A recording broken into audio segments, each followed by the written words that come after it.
Good evening, everyone. Welcome to a special edition of Mek Wi Talk. We're going to talk transport this evening. I have with me Miss Diane Dennis, Mrs. James, the great-great-grandson of Paul Bogle who led a rebellion. Maybe we have to lead a rebellion soon in this country. Sir Marcel Clark of the Crime Prevention Unit in St. Thomas. This evening we're going to talk transport because we need to find out what is going on within the transport sector. A letter was written to the Prime Minister, to the Minister of Transportation. And it seems that the cabinet can't meet all now. Are they looking for a carpenter to make the cabinet? Sir Clark and Mrs. James and Miss Diane Dennis, unmute your mic. What is going to happen come the 1st of December to the transport sector? Mrs. James? Well, a pleasant good afternoon, good evening, good night, good morning, wherever you are in the world. As an investor in the system, I have a lot of concerns because your drivers are at risk. And I'm talking about drivers that are in the stage carriage area, contract area, even the JUTC and within the JUTC employment, among so many other areas. You can be in your vehicle operating and the police stop you, take you out of that vehicle and take you away. Now your clients are gonna be embarrassed because your staff that is in the bus to be taken to work are gonna be stranded. So a lot of us investors are very concerned as to the way forward. We need to be sat down, informed as to what is the way forward. Even a private citizen can be in his motor vehicle, going among his merry way, going to work, going to play or whatever, and can be just taken out of his vehicle and being arrested. So it's something that we need to be educated as to what is going to happen in another couple of days as we move forward in Jamaica. Lady Diane Dennis, you're a veteran in the system, just like Mrs. James, but you know a lot of about the transport, new road traffic act and the tickets and all sort of thing. Do you think that come the 1st of December, based on what is going on now, are we going to see a disruption in the transport system in Kingston and St. Andrew? Good night. Good night to your listenership, Jeffrey. And well, the head of the ITA announced some weeks ago that there was a joint initiative to be undertaken come December 1 with the ITA and the JCF targeting motorists with outstanding tickets. In a subsequent interview last week on Beyond the Headlines, when he was asked that question by Dion Jackson Miller, he said that he was misquoted and misunderstood where that initiative was concerned.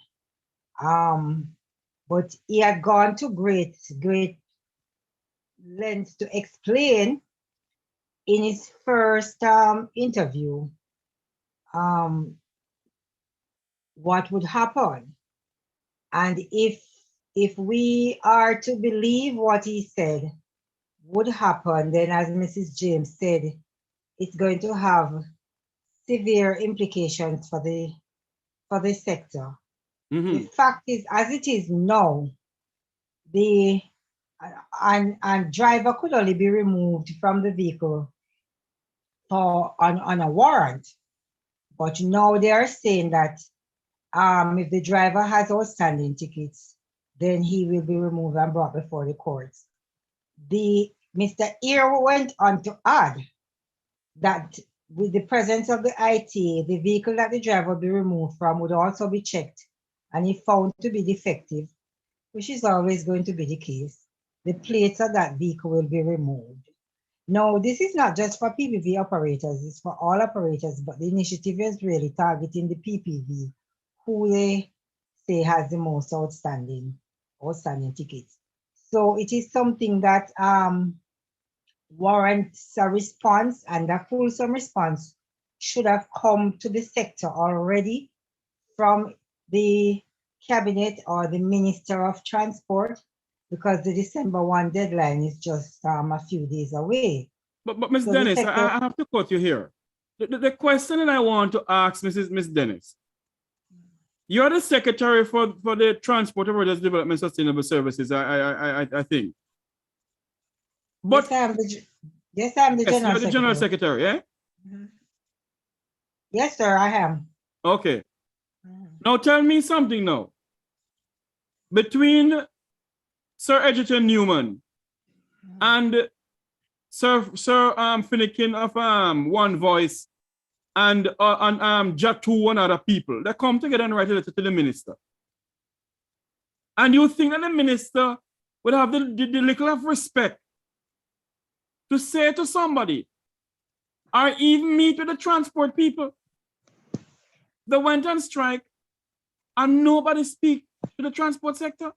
Well, Jeffrey, let me answer it this way. In 2018, we were agitating for a fare increase. We wrote a letter which was undelivered to the Prime Minister's office, and it was collected from the president of JATU and TODS by Horace Chang himself. Said he would take it in personally to the Prime Minister. From 2018 to date, we have not had a response to that letter nor an acknowledgement to that letter. So the fact that we have sent off another letter to the ministry and we have not had a response, I am not surprised, because that's their modus operandi. So in other words, these people come out every 5 years and the chat pay bangarang. And the poor pauperizing bus and taxi drivers go vote. And they have no respect for them. No respect is there for the sector. But you know what amazes me is that over the years, the various transport ministers and the various elements of corporate Jamaica speak about the transport system that exists in the first world countries, and would want our system to mirror same. But what I find is that for us, our system as it is, the chaka system that we have, the environment that it exists in, feeds the government coffers. So I find that there's a lack of will to really do anything meaningful about it from our sector leaders.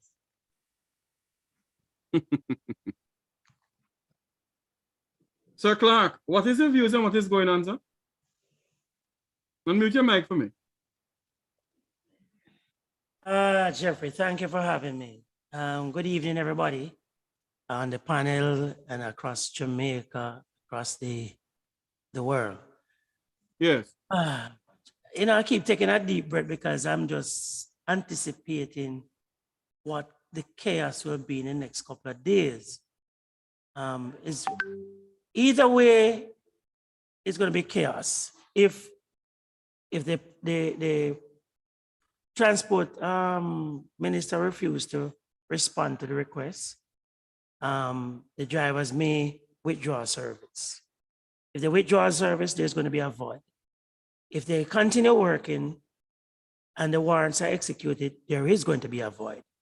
So any which way, there is going to be chaos across Jamaica for the next couple of days, maybe for months, who knows? But it begs to wonder, what is the motive? Because the government, I know, is a very smart one. And they must realize that come December, the first week of December, if they don't grant the payment plan, the driver is going to take some kind of action. Whether a withdrawal of service or they continue working or they execute the warrants. So there's going to be chaos. They must realize that. I'm sure they realize that. So it makes me wonder if there is a backup plan in the pipeline. Is it that somebody is slated to step in and rescue the transportation sector by deploying new buses and taxis on the roadway? Because what they're not saying to the public is that this warrant system and outstanding ticket system issue is not just for taxi and busmen. It's for the commuting public. So anybody that drive a motor vehicle in Jamaica or used to drive and have tickets, once they get into a roadblock, and as you see, we have a SOE, so there is An illegal SOU, go ahead. there is the opportunity that persons will represent a driver's license as an ID. And remember, the rules of engagement is different in a SOE. You have less rights. So I want you to realize that. So the Prime Minister of Jamaica decides, okay, you don't want amnesty, I can't go no amnesty. In the Scarlet SOE. And we sit down in this country. That is to show you the level of respect some of these politicians have for the people of this country. You know? Well, I think if the two can, I don't understand how Mr. Finnegan is that on. he seemed to be in a dead spot. I was trying to call him. Go ahead, Jeffrey, go ahead. If I may. Go ahead. My concern primarily isn't just the fact that the drivers can be taken out based on outstanding tickets and not warrants, but is the fact that in the absence of a response from the government, because what I had cautioned, I wasn't a part of the team that did the letter at the time because I was unavoidably absent. But what I had recommended was that they asked for, during that period, for them to be free from further prosecution, just like how the amnesty would have protected them from being locked up. Because mark you, for the police speaks about drivers with 100 tickets and 80 tickets and whatever, but you're not going to tell you about the ones who have over 1,000 tickets, because that is an bigger embarrassment for them. And there are drivers out there who have that many tickets amounting to millions of dollars. And some of these buses are owned by policemen and women. Go ahead. So if it is that they will not be so protected, then just giving them a payment plan isn't going to solve the problem.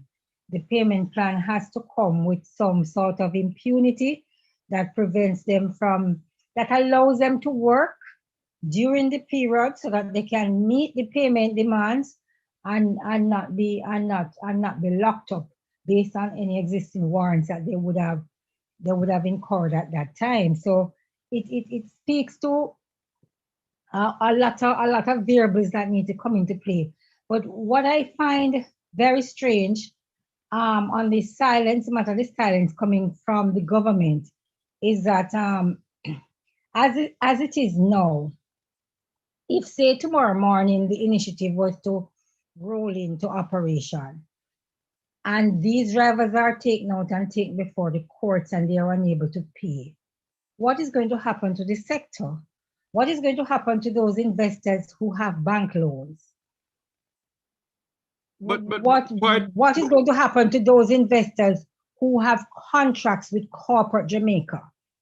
It is not just this. They're looking at us as just nobody's, But at the end of the day, corporate Jamaica employs the sector to move their employees to and fro. And if we don't have drivers to operate these units, then it means that everybody stands to lose. because production is going to come to a halt. So this is a serious matter, and the government needs to stop dancing around the issue and just take the bull by the horn. Just man up and say whatever it is, so that people know exactly what it is that they're up against and can try to find some way to mitigate against it. But the suspense and this secrecy is not helping anybody. You know, Diane, the question must be asked though, if the Minister of Transportation and members of the cabinet has been reportedly in print medias and electronic media stating that you can't turn down and get no amnesty. The Minister of Justice, Delroy Chuck, said it at the swearing of some justice of the peace. And the famous Everald Warmington said it too. Look here, Jeffrey, as far as I'm concerned, Mr. Warmington and Mr. Chuck has a reputation of speaking out of turn without doing proper investigation and getting the facts. Because Mr. Chuck certainly doesn't have his pulse on the sector any at all. Because I want to know, when all of these drivers are dragged into his courts and they're unable to pay, where is he going to put them up? Where is going to be their holding area? His address? No, King's House and Because Jamaica our prisons are overcrowded. Mark, some of these tickets, I find that the whole thing is just so, everybody's so disingenuous. From tax admin to the court's office to the police, everybody's been disingenuous. I have seen tickets. I have seen the printout of tickets. And on some of these tickets, on some of these printouts, you see a ticket issued for likely to obstruct traffic. How can you charge somebody for likely to do something? That means you can take somebody to court for likely to commit murder and lock him away. Because if you are going to tell me to pay for something that I have yet to do, and there are tickets on those printouts that read any other traffic violation. So the policeman perceive that I may commit any other traffic violation. So before I even do it, I'm being charged for it. Now somebody needs to speak to the validity and the legality of some of these tickets.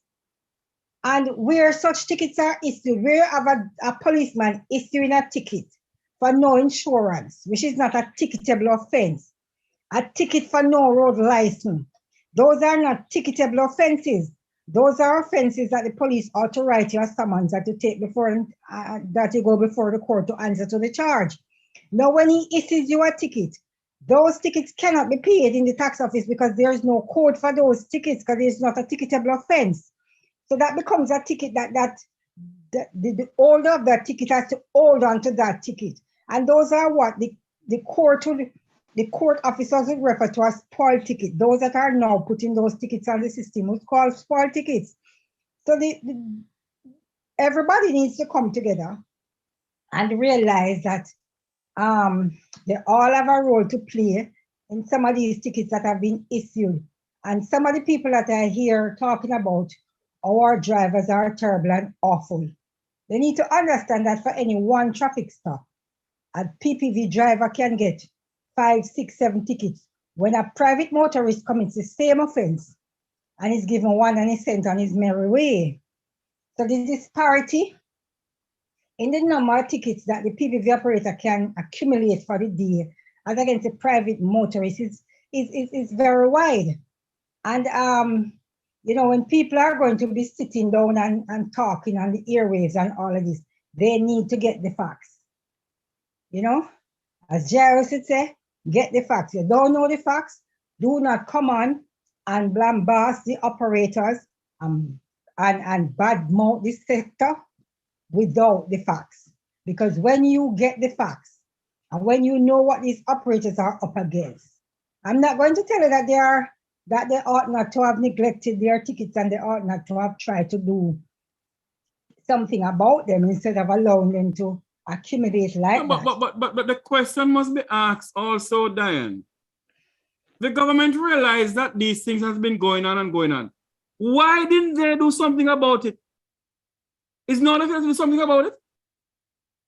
And they know the ticketing system from in the 1990s is out of whack. Jeffrey, another issue that I have with the ticketing system is that the tickets coming, the increase tickets, the increase in fines in terms of the dollar amount assigned to these tickets would have been illegal from 2007. I mean, so if somebody is willing, you have issued me a ticket that I have ought not to have been issued in the first instance. And I am saying that I want to be able to pay these tickets. And you're telling me that you can't provide me with such a measure, a medium, an avenue to do so. Then what is the message that you're sending? What is the message that you're sending? So the government really needs to address the sector and needs to address the sector before December 1. Indeed. Mrs. James?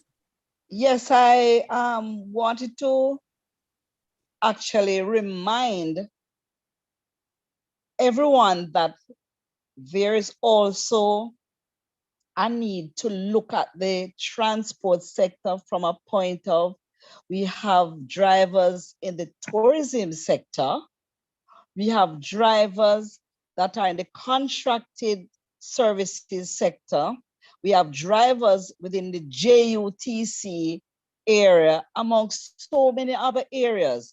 Now, when you have a driver, even say for instance a JUTC driver that they might stop, you have a busload of people that is gonna be stranded right there. You have person within the tourism area taking the tourists around, and you hear that he has to be taken to court. Tourists, they're gonna be stranded right there in the streets as well too.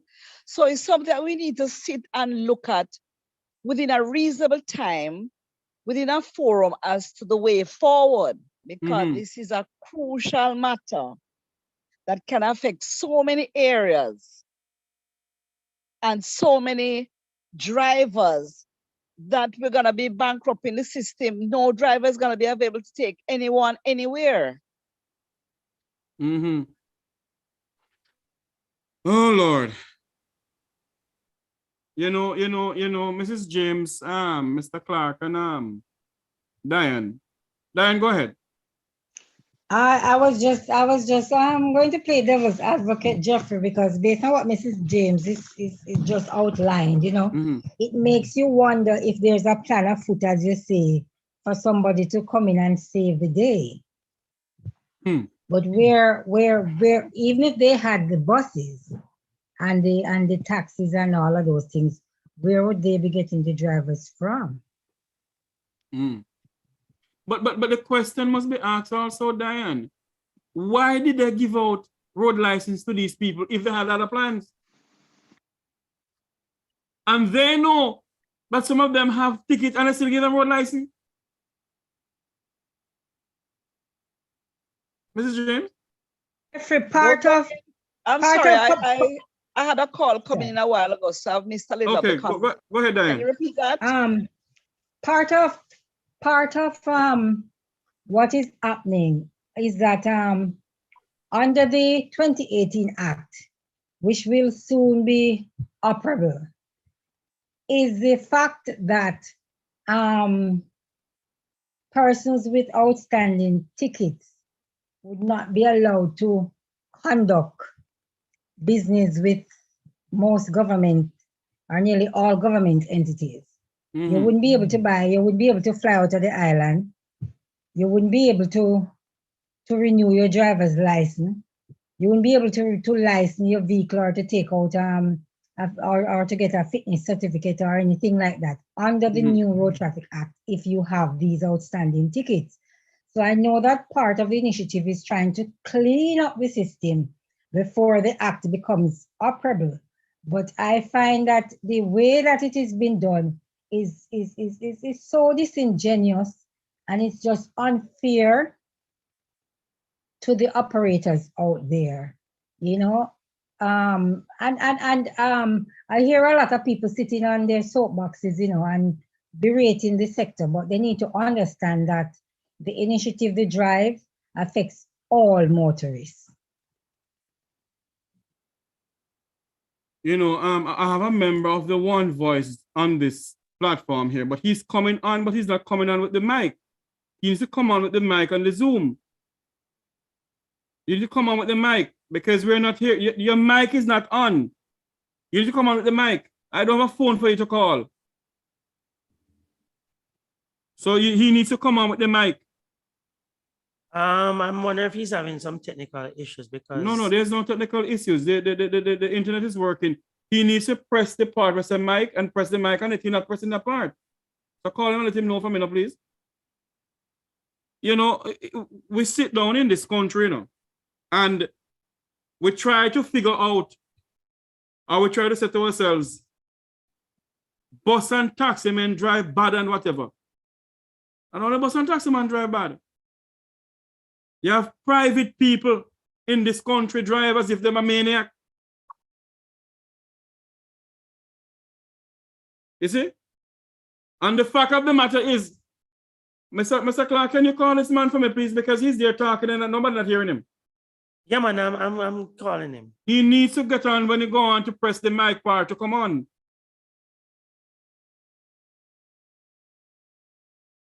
We live in a country where it seems as if the government don't listen to the people.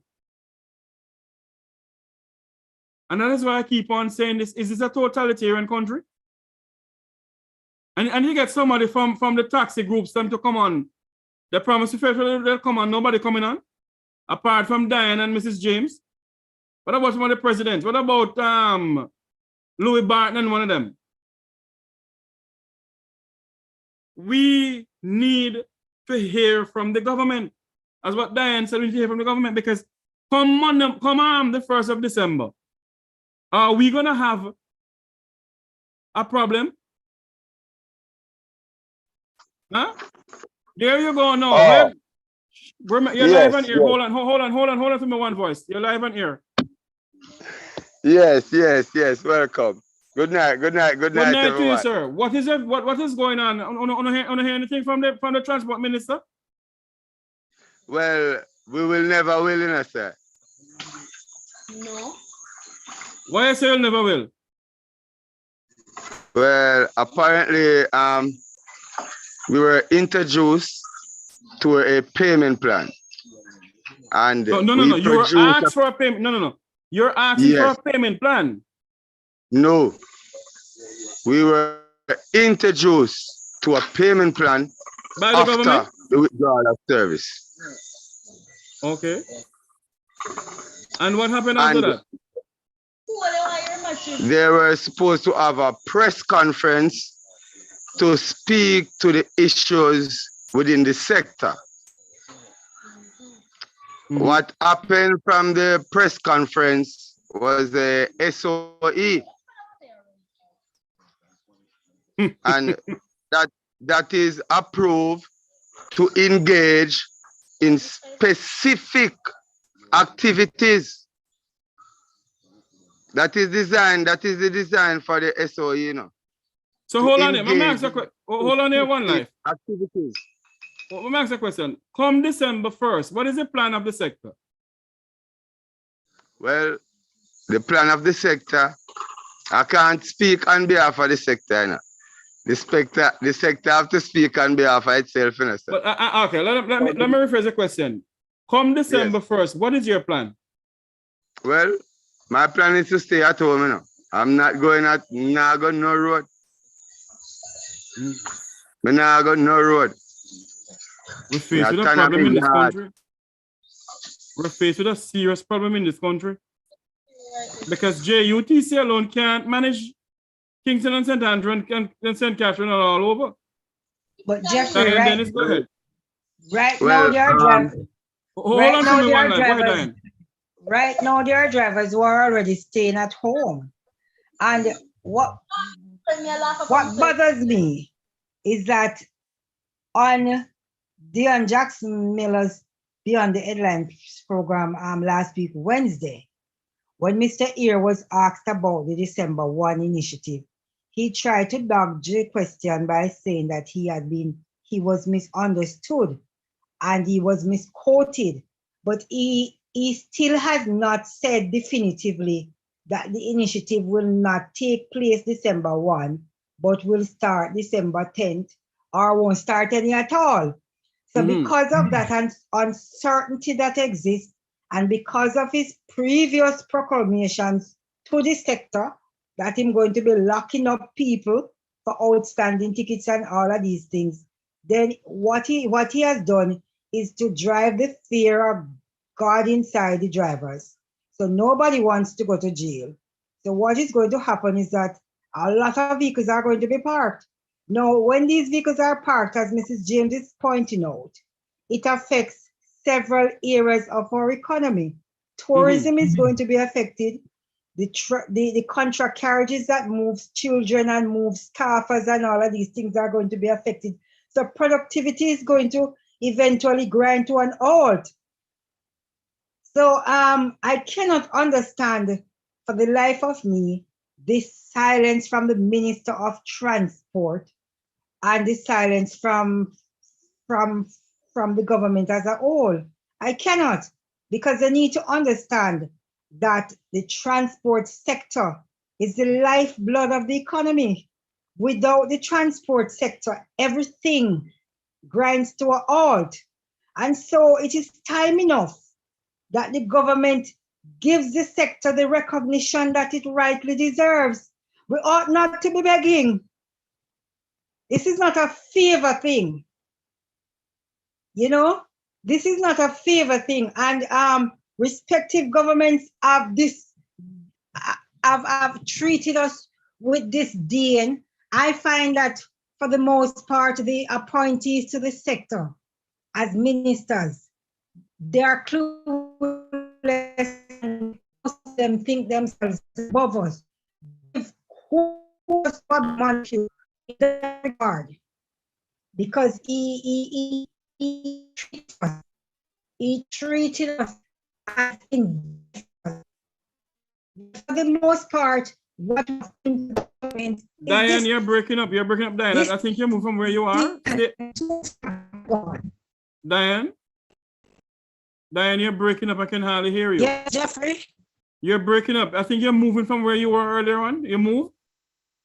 No, I didn't move, but let me rephrase that. What I'm saying is that from successive governments over the years, what I find is that the sector, the appointees to the sector, with the exception of Bobby Montague and Mike Henry, have treated us with total disregard, total disdain. And they say when you want to know what parents think of you, you know, look at how the children react to you. So if you want to know what the cabinet thinks of us, look at how the minister treats us. Because until now, I haven't heard Bobby Montague, give him his due. Bobby Montague saw us as investors. Other transport ministers over the years have simply seen us as a means to an end. And that is how we are being viewed right now. And that is why we have this silence from the government that is so loud, it is almost deafening. And not a word from the opposition either. I wouldn't even bother to go there. So I'm trying to find out something here. Listen to me. Who want vex with me this evening, vex with me? If I'm like when come Friday, come on the 1st of December, you're not going away. Every single bus and taxi tell on the yard. Because if the transport minister not addressing the system, the opposition not addressing it, turn on the yard, lock the damn sector down. Lock sack and barrel. When it's human being. If it was the people of the Vumva on the Vumva V. Oh, the shout and dress them long time. But because you don't live below a crossroad, then treat you like you nothing. The time has come. Hello, you not get me wrong, you know. That some of the busmen and taxmen do not drive like as if whatever. But the fact of the matter is, you people are investing in hard-earned money. You borrow loans. And it's full-time the Ministry of Transport and the minister himself address the situation. What are they going to do? They're going to wait until the whole system gone out of work? Or is it because they had some big meeting today? I get to understand about Boulevard Baptist Church. What they plan to do? Roll out some old JUTC dilapidated bus on the road? What is going on in this country? As I said, you Jeffrey, know, rolling out the JUTC and the Vumvavin. They address the situation a long time. Go ahead, Diane. Rolling out the JUTC, even if the JUTC were to get 1,000 buses tomorrow, the JUTC still has the same issue where they will have market. They might not have drivers that have hundreds of tickets, but they will have drivers who have outstanding tickets, and the initiative was aimed at drivers with outstanding tickets. Or is it that the JUTC is going to be exempt from being stopped under this initiative? We don't know, but what I want to see happening is that the government understands that the operators have a genuine concern. They have a genuine concern. The drivers are fearful. The investors, the owners and investors, they have a lot to lose. Corporate Jamaica has a lot to lose, because for those who engage our services to move their customers and to move their staffers, they too should be clamoring for the government to respond to us, because everybody stands to lose if there are no drivers available to move these units. So we need some clarity. All we're asking for is clarity, you know. We need some answers, and we need some clarity. And on top of the payment plan request, that was what the gentleman from One Voice was saying, is that was to say, all right, we can give you the amnesty, but if you come with a payment plan, we might consider it. Okay, they have sat down and they have presented to the government a payment plan. It is time enough that a response be coming back from the cabinet to say, what is the decision? These are the parameters within payment plan will as are the guidelines with which you know. I am losing you, Diane. I'm losing you. Because getting a payment plan that doesn't protect you from prosecution isn't helping either. True. One voice, unmute your mic. You were saying something, One Voice, unmute your mic. You have to unmute your mic, One Voice. I'm not hearing you. Unmute the mic. Okay. Go ahead. And whatever. Hold on for me. Hold on for me. One Voice, hold on. You're live on air, so I don't want any noise in the background, please. Hello. Keep it quiet for me, please. All right, thank you. Go ahead. All right. Well, all over the social media platform, both from the citizens of this country and from the government, they are saying to pay your outstanding ticket. The objective of the government is not for us to pay the outstanding ticket. The objective of the government is to basically take away everybody's license for the new market. Now, if you want me to pay and you urge me to go pay my ticket, why when me pay the first 5 or the first 10, the judge suspend my driver's license? That is what is going on? It makes no sense. So what the government Hold on do... for me. One voice. Hold on. Yeah. What you're saying, that when you pay the ticket, your license being suspended, is that what is going on now? Yes. So basically drivers and peer drivers don't want to pay the ticket. Drivers are afraid to pay because when you pay, the judge will suspend your license. The first 12 merit points, your license conceded. Mm. Dear God in heaven. So you do if you're doing, you do if you're damn, or damn if you don't. That's how you go. Go ahead, Diane. Yes, Jeffrey, what he's saying is the biggest part of the problem, because most of the tickets that these drivers would have been issued come with demerit points. Now, after 10 demerit points, your license is supposed to be suspended as per our present law for 6 months, and going up to 14 demerit points, which is the maximum under the law, then your license can be suspended for anywhere from a year to whatever. The threshold is based on the judge's discretion. Now, what has been happening is that because these drivers have so many outstanding tickets, they would have accumulated points way in excess of the 14 points. So what is happening is that when they go before the courts to answer to these outstanding tickets, their licenses are being revoked by the judges. Now, when their licenses are taken away from them, then what it does is their hands are practically uncuffed because they are now unable to work to pay anymore,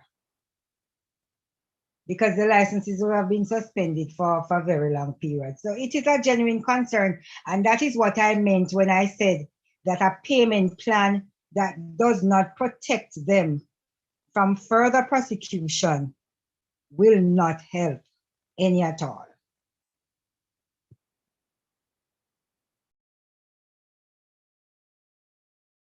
Jeffrey? Jeffrey? Just to piggyback on what Miss Diane Dennis just said, I wonder if anybody realized that with a SOE in effect, a taxi going through the SOE, his license can be run. A regular passenger vehicle, a regular commuter, going to work, license can check. All of those trucks that carry goods and do services up on the road, don't the garbage truck. These driver's license can be checked. And if they're found wanting, you know what's going to happen? Everything is going to be crippled. So the truth is, this thing is going to cripple every person that holds a driver's license that has a ticket, and assume that the ticket was paid, but it's still on the record that it's unpaid and it's a warrant to be issued. Because the truth is the system is flawed. There are a lot of illegal tickets in there. There are a lot of tickets that are on the system that were paid. So this thing is going to affect everybody. And I think entire Jamaica should be concerned. The private sector should be concerned, because it's going to disrupt their business too. Whether staff can't get to work or not, or their goods can't get to go out, something terrible is going to happen. No, what and the silence of the Minister of Transportation and the government is very disrespectful. Are they going to wait until the people are going to take to the streets and lock them up? That's the plan? Because the Prime Minister said that he will not bow to any group in this country. And what I read from that pronouncement, Jeffrey, is that they're trying to outweigh the drivers and to force them to pay. If you notice, there's a rush on the courts, the traffic courts. Just on the 7 o'clock news, they were showing that. And the gentleman from TOT was all over it, urging his members to pay. But he never addressed the issue of the illegal tickets. And he hasn't addressed the issue of the minister not responding, or maybe the minister respond to him and him alone. I don't know. But I just found nonsense going on in this country. I just don't understand that. And I'm really worried for some of these drivers. It's their bread and butter. It is their bread and butter. How they're gonna go home and provide for their children. I heard some drivers start sell a Coronation Market That's what I was told today. Some are carry ground food. Some gone into construction and other things because they don't want to go to jail. They just don't want to go to jail. But with the SO in effect, they will have to present an ID, and most times it's going to be a driver's license. But Diane and Mrs. James, and I know you're not in politics, but have Mrs. James, have you spoken to former Minister Mandique pertaining to this and get his views on it? Mrs. James? Maybe she's on the next call. Diane, what do you think? Remember, this is an Jeffrey, era I that. said this.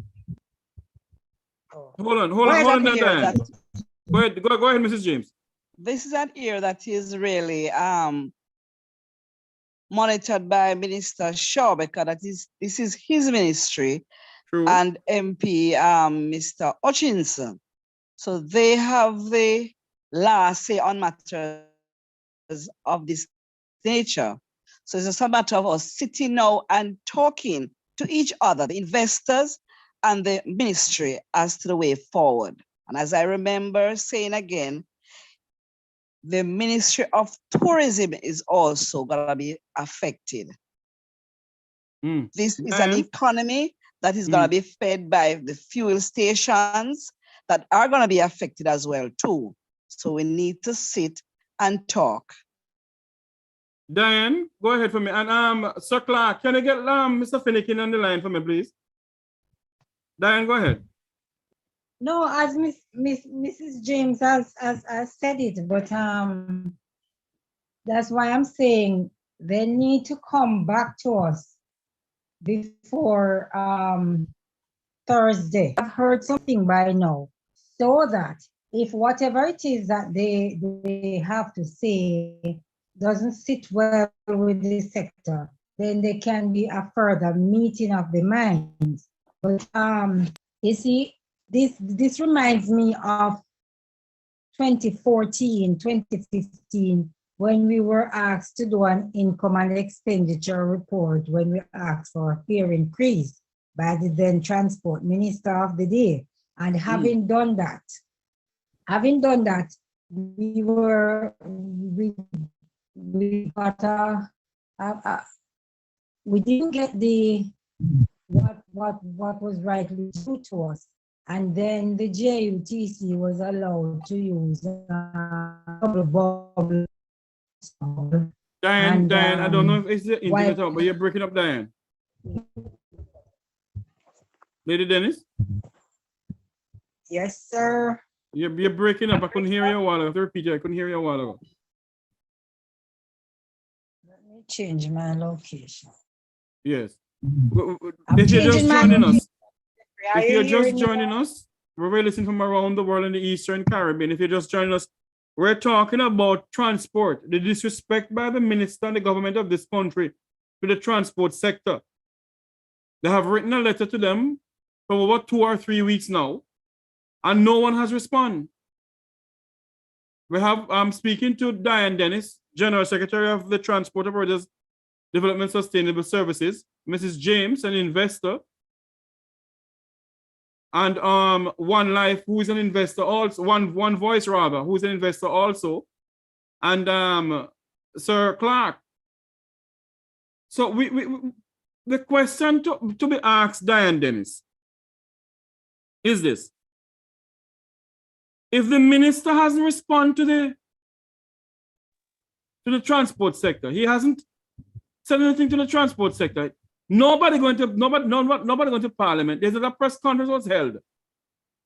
What do you think is going on behind the scene? Jeffrey, I wouldn't want to speculate, but the silence is not what the sector needs at this time. The sector needs to hear something. So the silence right now at this stage is unacceptable. And why I find it to be totally unacceptable is in light of the pronouncements by the head of the ITA, Mr. Hare. Mark you, Mr. Hare was the one who came on and drove the fear of God into these drivers to say that they would be taken out and locked up, and if they want to spend the Christmas and the New Year in jail. If they want to avoid that, then they must hurry and go and pay. Now, what is happening is that when they try to pay, their licenses are being revoked, and they are unable to work, and all of that. Because before, mark you, we are not going to say that a payment system did not exist prior to, because you could have gone into the traffic court before and made arrangements and had a payment plan. But what I'm saying is that outside of the payment plan, what our drivers need, along with the payment plan that they are requesting, is a stay of prosecution. Mhm.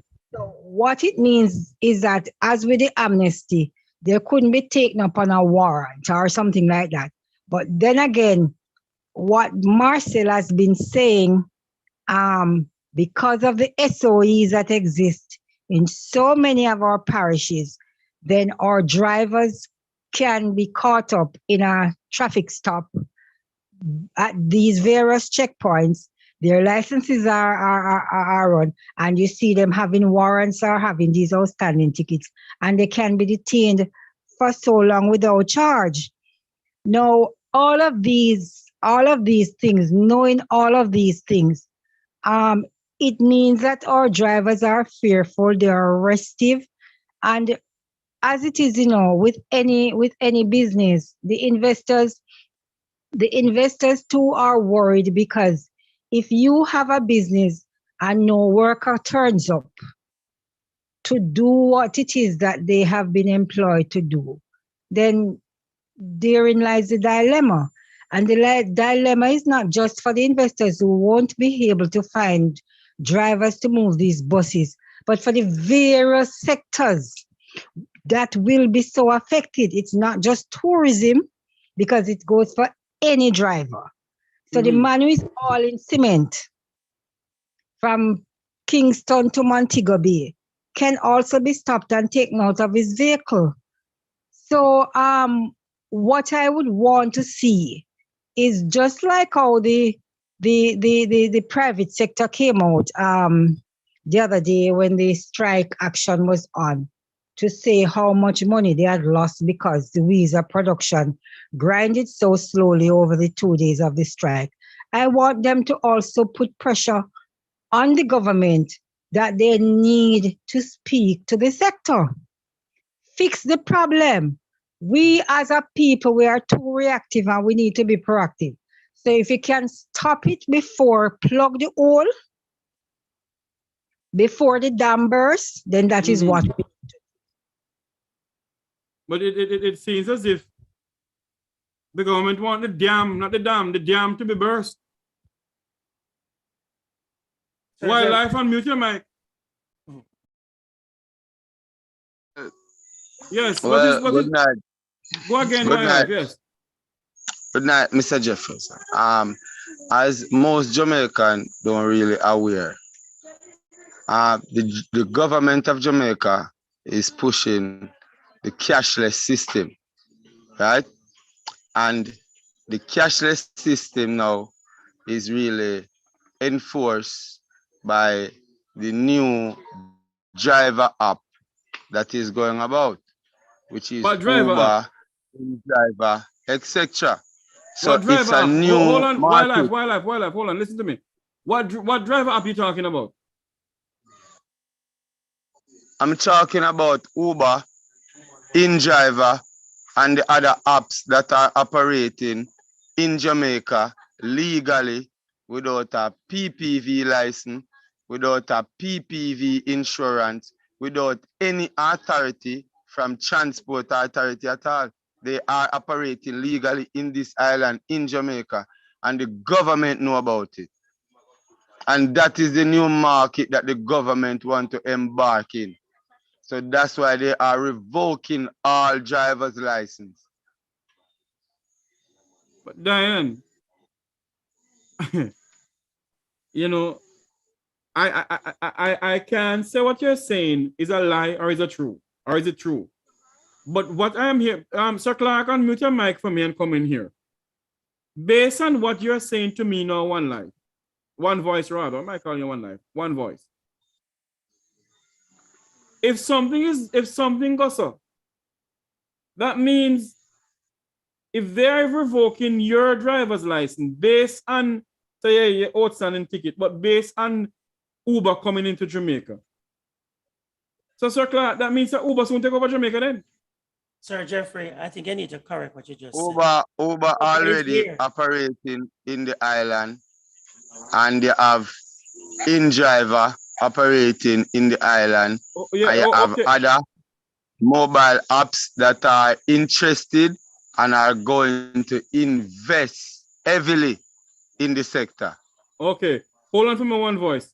One voice. What were you saying, Mr. Clark? I must correct my statement with what?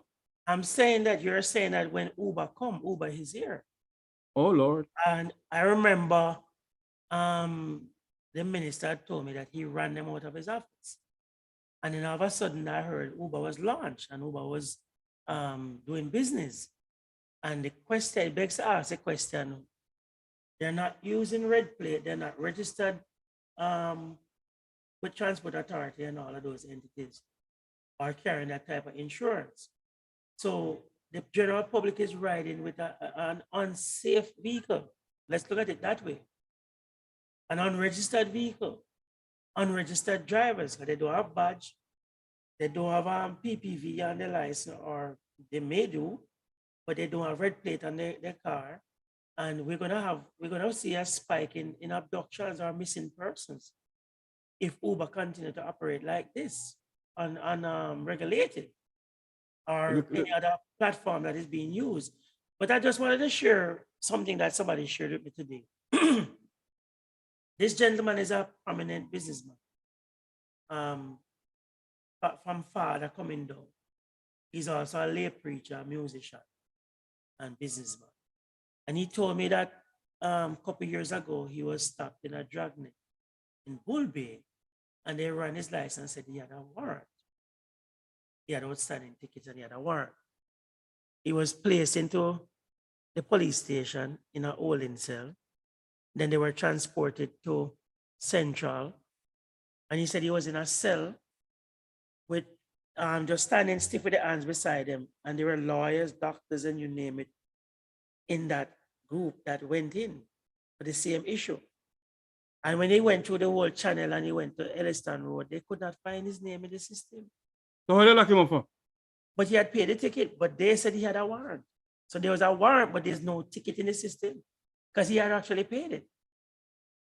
So I said that to say this, that warrants may be issued and the person is not in the system. And we know that in the system that people that have paid their tickets are in the system as being unpaid. So there's a disconnect between the 5 agencies that these tickets pass through and the collection. And I find it very, very unkind of the government to be forcing a December 1st deadline and threatening to issue warrants and to arrest drivers when knowingly the system is flawed in a serious way, where innocent drivers will be caught in the dragnet. And I'm not talking about PPV only.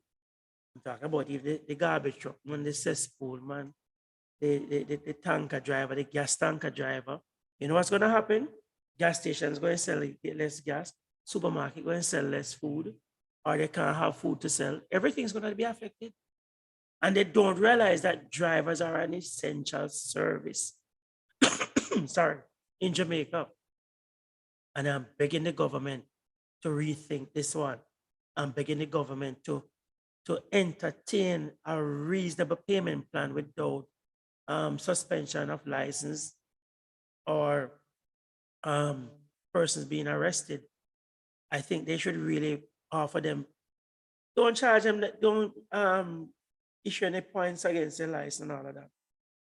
But collect the fee then, as long as the ticket is legal, as long as the fine that is on the ticket is what is prescribed in the current law, that is on the books, right?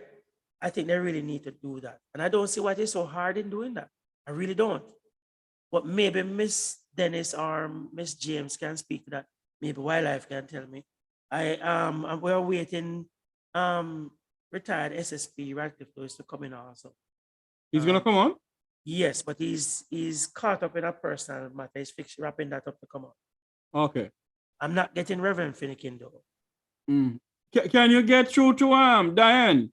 Can you get through to your good friend, my good friend, or Mrs. James, our good friend? I know he won't come on, but Sir Edgerton Newman, because I need some answers, you know. The taxi group needs some answers. And we need to figure out what is going on. Is it that they won't listen? Or is it that they decide not to give a payment plan? The people need to know. One don't want to vote, on a walk Hills and Valley for the vote. The taxi man they vote to, you know. And then walk Hills and Valley to get the vote. They must be careful when they go on with. Don't forget, you know, just the 20th is the same taxi and bus man jam-pack the arena. Remember. And them so damn fool. But they got a contention.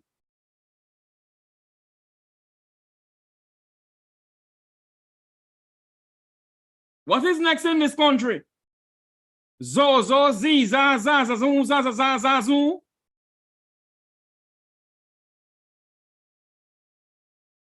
I've never seen so much disrespect in my life.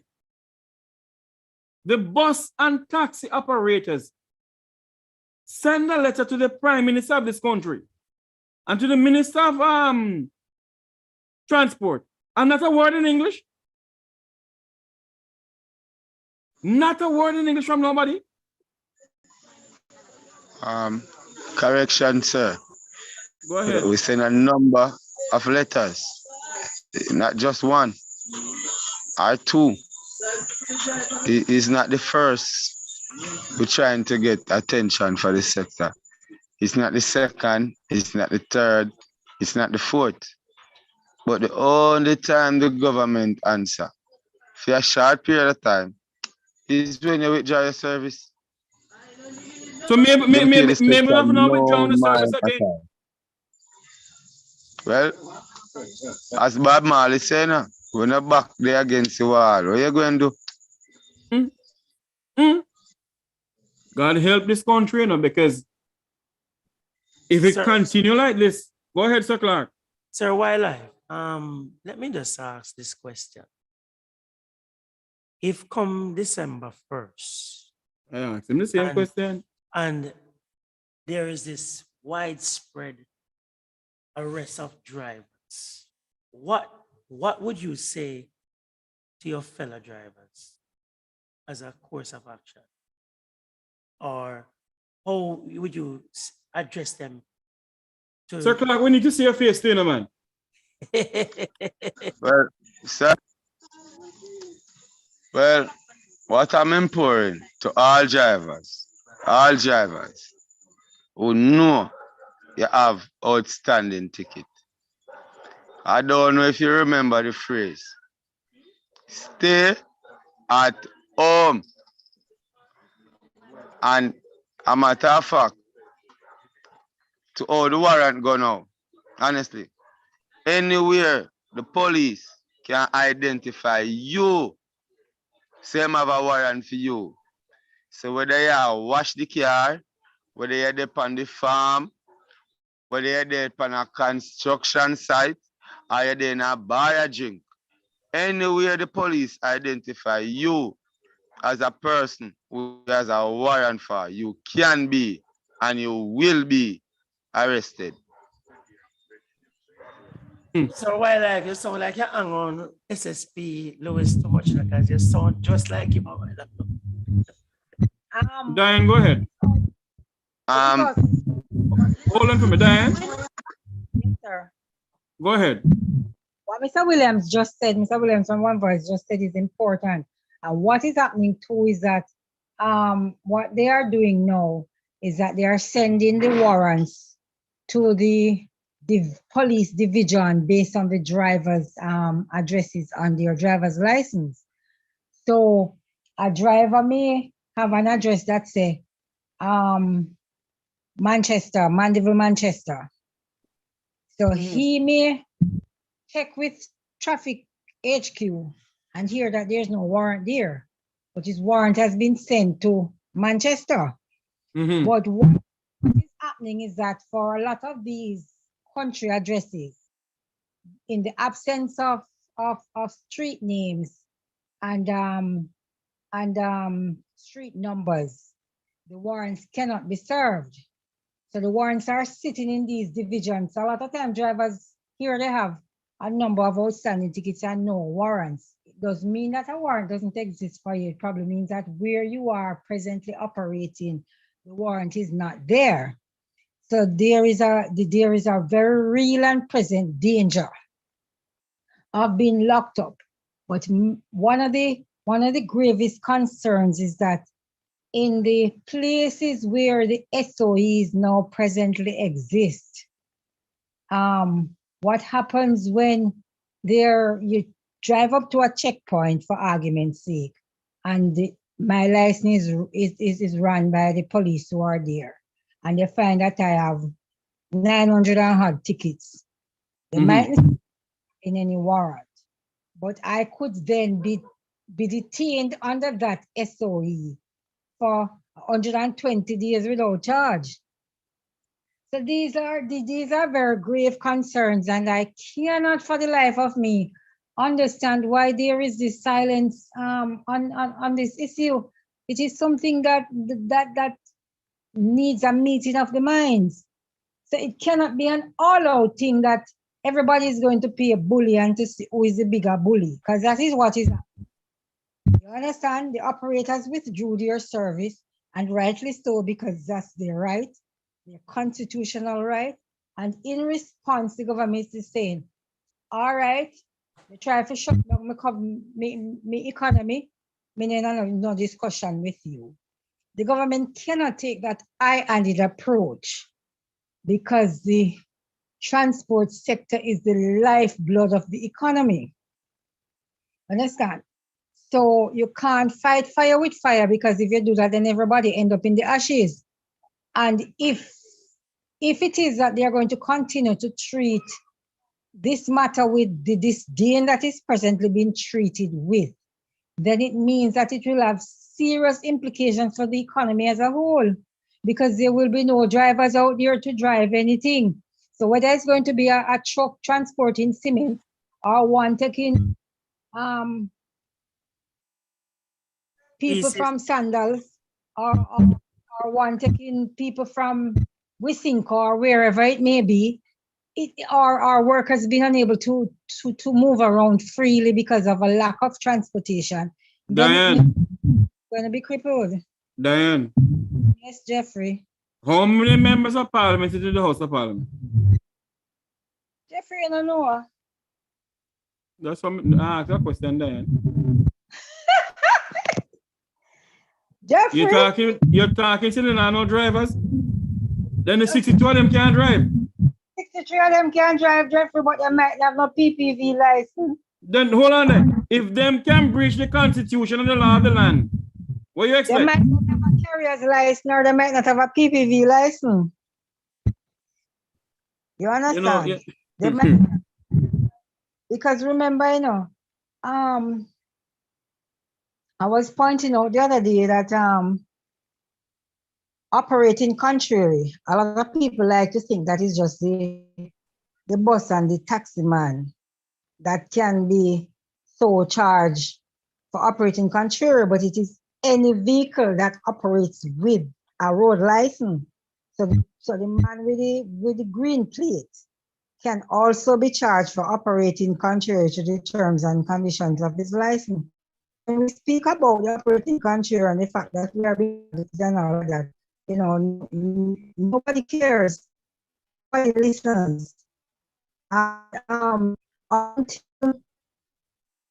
Until the government, and when I say government, when the government is no matter what shade and color the government is, but until a government that is in power understands how important and how vital it is, transport is to the development of any civil modern society, and treat the sector with the respect that it deserves, and we're always going to be at a crossroads. We ought not be locking heads with the government. Just like how they can have a meeting of the minds with the private sector, is the same way they can have a meeting of the minds with us. We are not savages. We are investors, and for many of us, we have invested heavily. Because a bus down at to Jamaica is not $2 million for it, or $1 million. Understand? When you buy a bus at Jamaica and you get a concession from the government, still $1 million. With the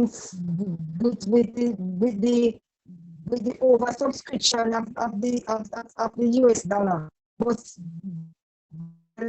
surpass 13 million.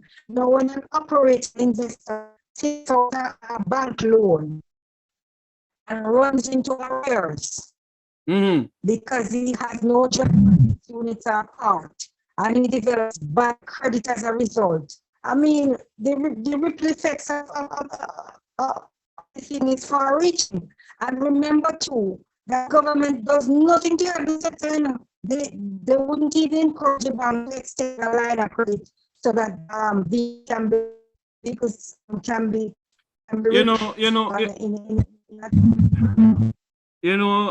what I really want to say, Diane, you're breaking up. Jeffrey, before you come in, one of the things that bothers me is that over the years, when the jurists folded, the government-run Jamaica omnibus service folded. Some of the workers, just as they did with Air Jamaica, tried to run the bus company. It also failed. They also failed. It was private investors that are here now. Some are still here. Some have passed on. It was private investors who took it upon themselves to find vehicles to put out on our roads, to provide public transportation for the people of this nation. Something that is not their responsibility, but the responsibility of the government of the day. And to date, the sector can't get a thank you for saving face. All we can hear is that we're indisciplined and with this and with that. When you listen to Mr. Warmington in Parliament, more indisciplined person than Mr. Warmington exists? That's the question must be asked. And they give Warmington order of old donkey and old jackass. That is going to stand on his soapbox and say that they must lock us up. Who gives Mr. Warmington the right to so speak? Mr. Warmington can talk to anybody about discipline. But at the end of the day, we have, as a sector collectively, saved this government from embarrassment. And when I say this government, I mean successive governments over the years. And it is time enough that they treat us with the respect that we rightly deserve. And I'm saying when I said treat us, I don't mean just answer, just a response no to something that is hanging out there, but provide the necessary mechanisms. There are lots of things that they can do for us that they are not doing. Okay?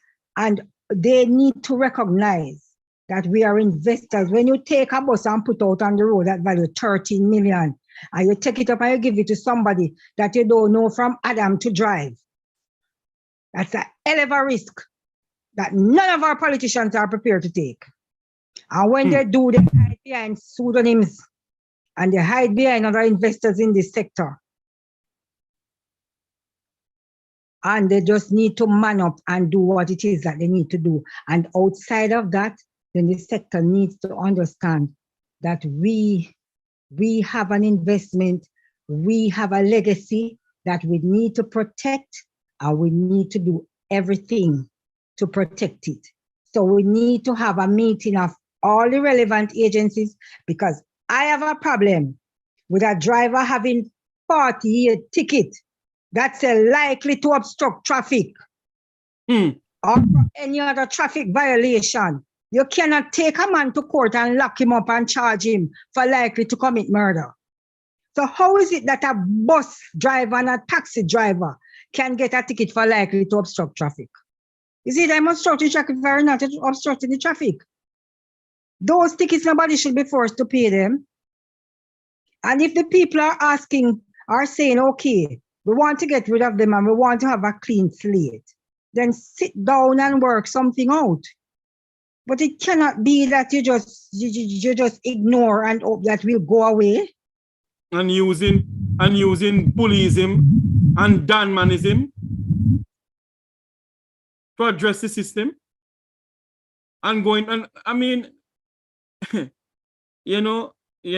keep on saying this for years, Successful government keep on putting the people of this country back against the wall. And I am not inciting any riot. And I'm not inciting anything. But go on till one of these days the people of this country boil over, It's gonna happen till one of these days the people of this country become the people of Sri Lanka. The people of this country, one of these days, become the people of Lithuania or the people of China.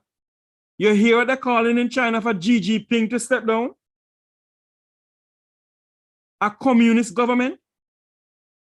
Prime Minister Andrew Holness, Prime Minister Andrew Michael Holness, meet with the transport sector.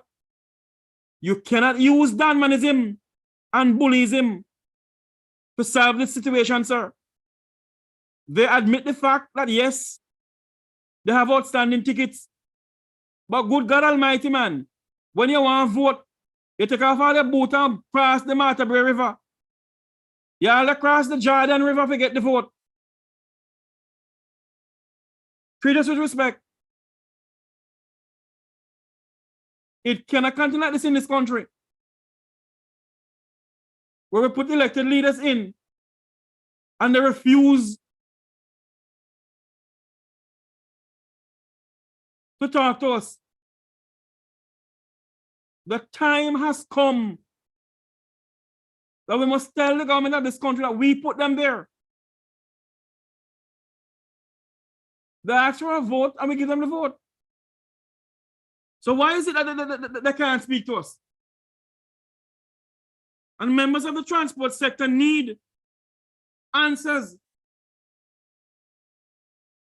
They admit the fact that, yes, they have done some things that is not right. It is illegal.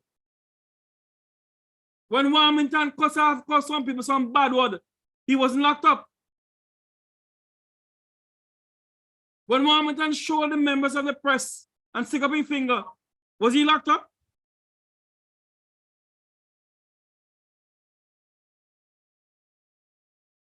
What is going on in this country? Are we going to sit down and accept what is going on? Not a word from the opposition party. My good friend Michael Phillips, opposition spokesperson on transport, what happened? You said nothing about this, Michael? Mr. Phillips, nothing? The members of the transport sector are human beings just like me and you. We don't know how to find them. So why is it that now we can't sit and talk to them? What is really going on? Mr. Clark, unmute your mic and cameraman. What is really going on in this country? You hear nothing.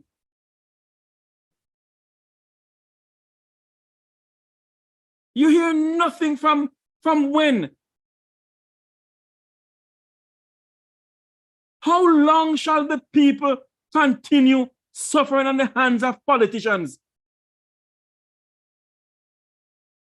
Where every 5 years they come, they tell us all kind of bullshit. I want to see when the windows open and all, only because when the windows open, my man tried and then they kill him.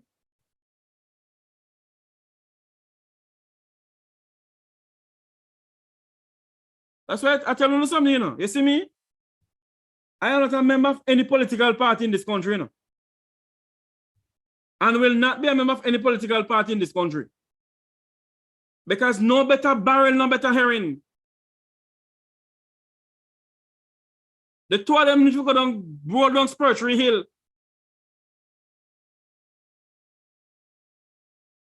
When you're going to go to your conference and say that this government will not bow to any sector or any group. Who you think put you there? You think it's exactly the Labour Party put you there?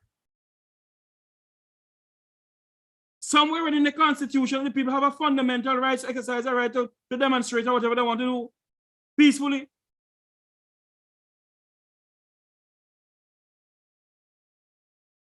It is in the Constitution of the land that the people of this country has a right to demonstrate. But I'm saying to the taxi men and women tonight, you know, I can't tell you know what to do. But come December 1st, if we don't hear nothing from the hierarchy of the Labour Party, because they have members of the party who are in the cabinet who are saying that they will not give it in, they must go pay the ticket. Because even the same person, Warmington, said, I pay my ticket. Listen, the government of the day, both the People's National Party and the Labour Party know that the system has a glitch in it. The system has a glitch in it. And it's robbing the people of this country. Mr. Clark, go ahead, sir. Madam James, are you still there? I wanted to ask her a question, Jeffrey. Being that she's into the private contracting work. Can we see your face, sir?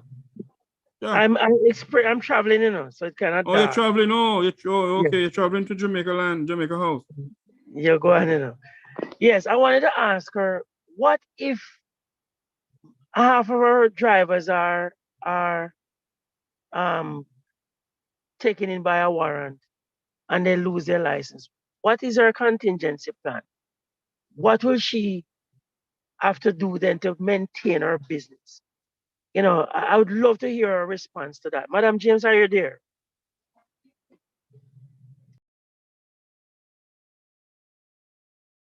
Lady James? I don't know if Lady James is there. Maybe she's on a phone call or something. Diane, would you answer that question? If you have a driver, Diane, and they take away his license, what would be your plan afterwards? Are several drivers?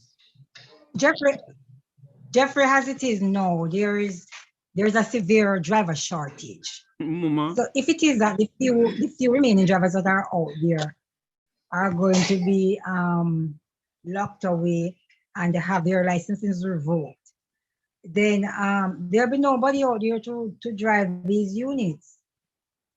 So simply put, everything would grind to an halt.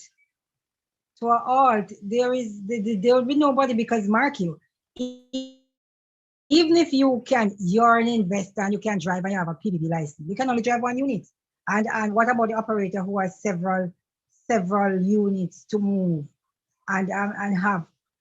Just you cannot just look on the hackney carriage man or the road taxi or the stage carriage. You have to look at the sector as a whole. So you have to look at the contract carriage. You have to look at the person who operates a contract carriage doing school bus services. You also have to look at those who move and operate within the tourist space.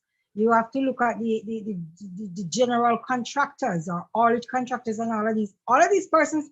Don't think it's just the PPV man that has outstanding tickets, or has outstanding warrants.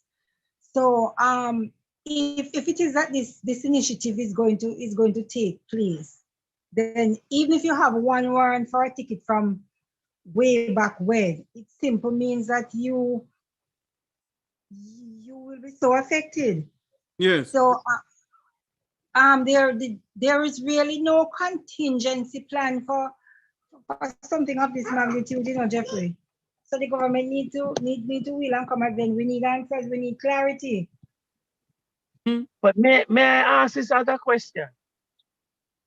God forbid there are 34,000 or 38,000 PPV drivers, and they arrest 3/4 of that. Where are they going to house them? And Did I tell you a while ago? hold on, and then they capture some of the regular citizens in the same dragnet, and then capture a few truckmen and all of that. And for instance, they have 500,000 people that needs to be housed in an institution to be brought before the court, or based on the warrant and the judgment, they can't pay the fine. So they are sentenced to doing time.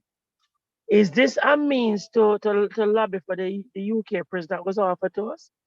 Is it another way of getting it back on the table? I'm just asking. Who can answer? Hello. You asked a question a while ago, you see? The question must be asked. How many members of parliament family get ticket? How many members of parliament for them driver themselves get tickets? You're talking about prison? The prison's already there, you know. King's House and Jamaica House is a prison by itself.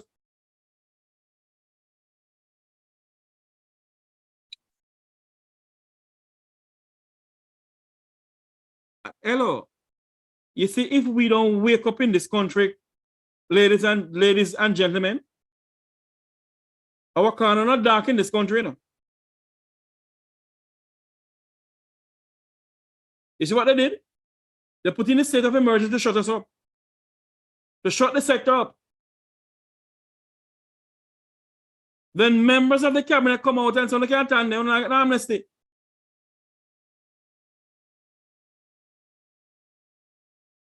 And the big man himself go into the national arena and said, "This government will not bow to any group." But I know somewhere read in the Constitution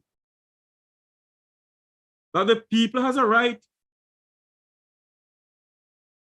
sole right to do what they want to do. So Clark, I don't know if Mr. Lewis is coming on, and I'm gonna wrap up now. Is he gonna come on? I can't say. So if we have a wrap up, we wrap up, because it seems like something is happening somewhere else. Everybody else is preoccupied. But I would love to hear wildlife, Mr. Kenroy Williams and Miss James and Miss Dennis. Final words, what Wildlife is already gone, so I want to hear Diane Dennis' final word. Diane, your final word before we go. My final word is just a word of what you should say, a word to the wise. Just asking our goodly minister to just speak to the issue at hand, and will help to allay some of these fears that are out there, because they're genuine, they're real, and just to have a meeting of the minds so that we can save a crippling of the economy. Because if these drivers are scared to come out to work, then what it means is that the wheels of the bus won't be moving around the city at all. So just for good sense to prevail. And what I would want to see also is a stay of prosecution during this payment period for the drivers, because what the police isn't saying, the police will speak to a driver with 100 tickets and create an alarm. But there are drivers out there who have thousands of tickets and owe millions of dollars, and drivers with hundreds of tickets who still owe millions of dollars. So there is genuine concern and a genuine need for the matter to be addressed and not swept under the rug. Mrs. James, your final word? Sir Clark, your final word? Can I get to Mrs. James? Your final word, Sir Clark?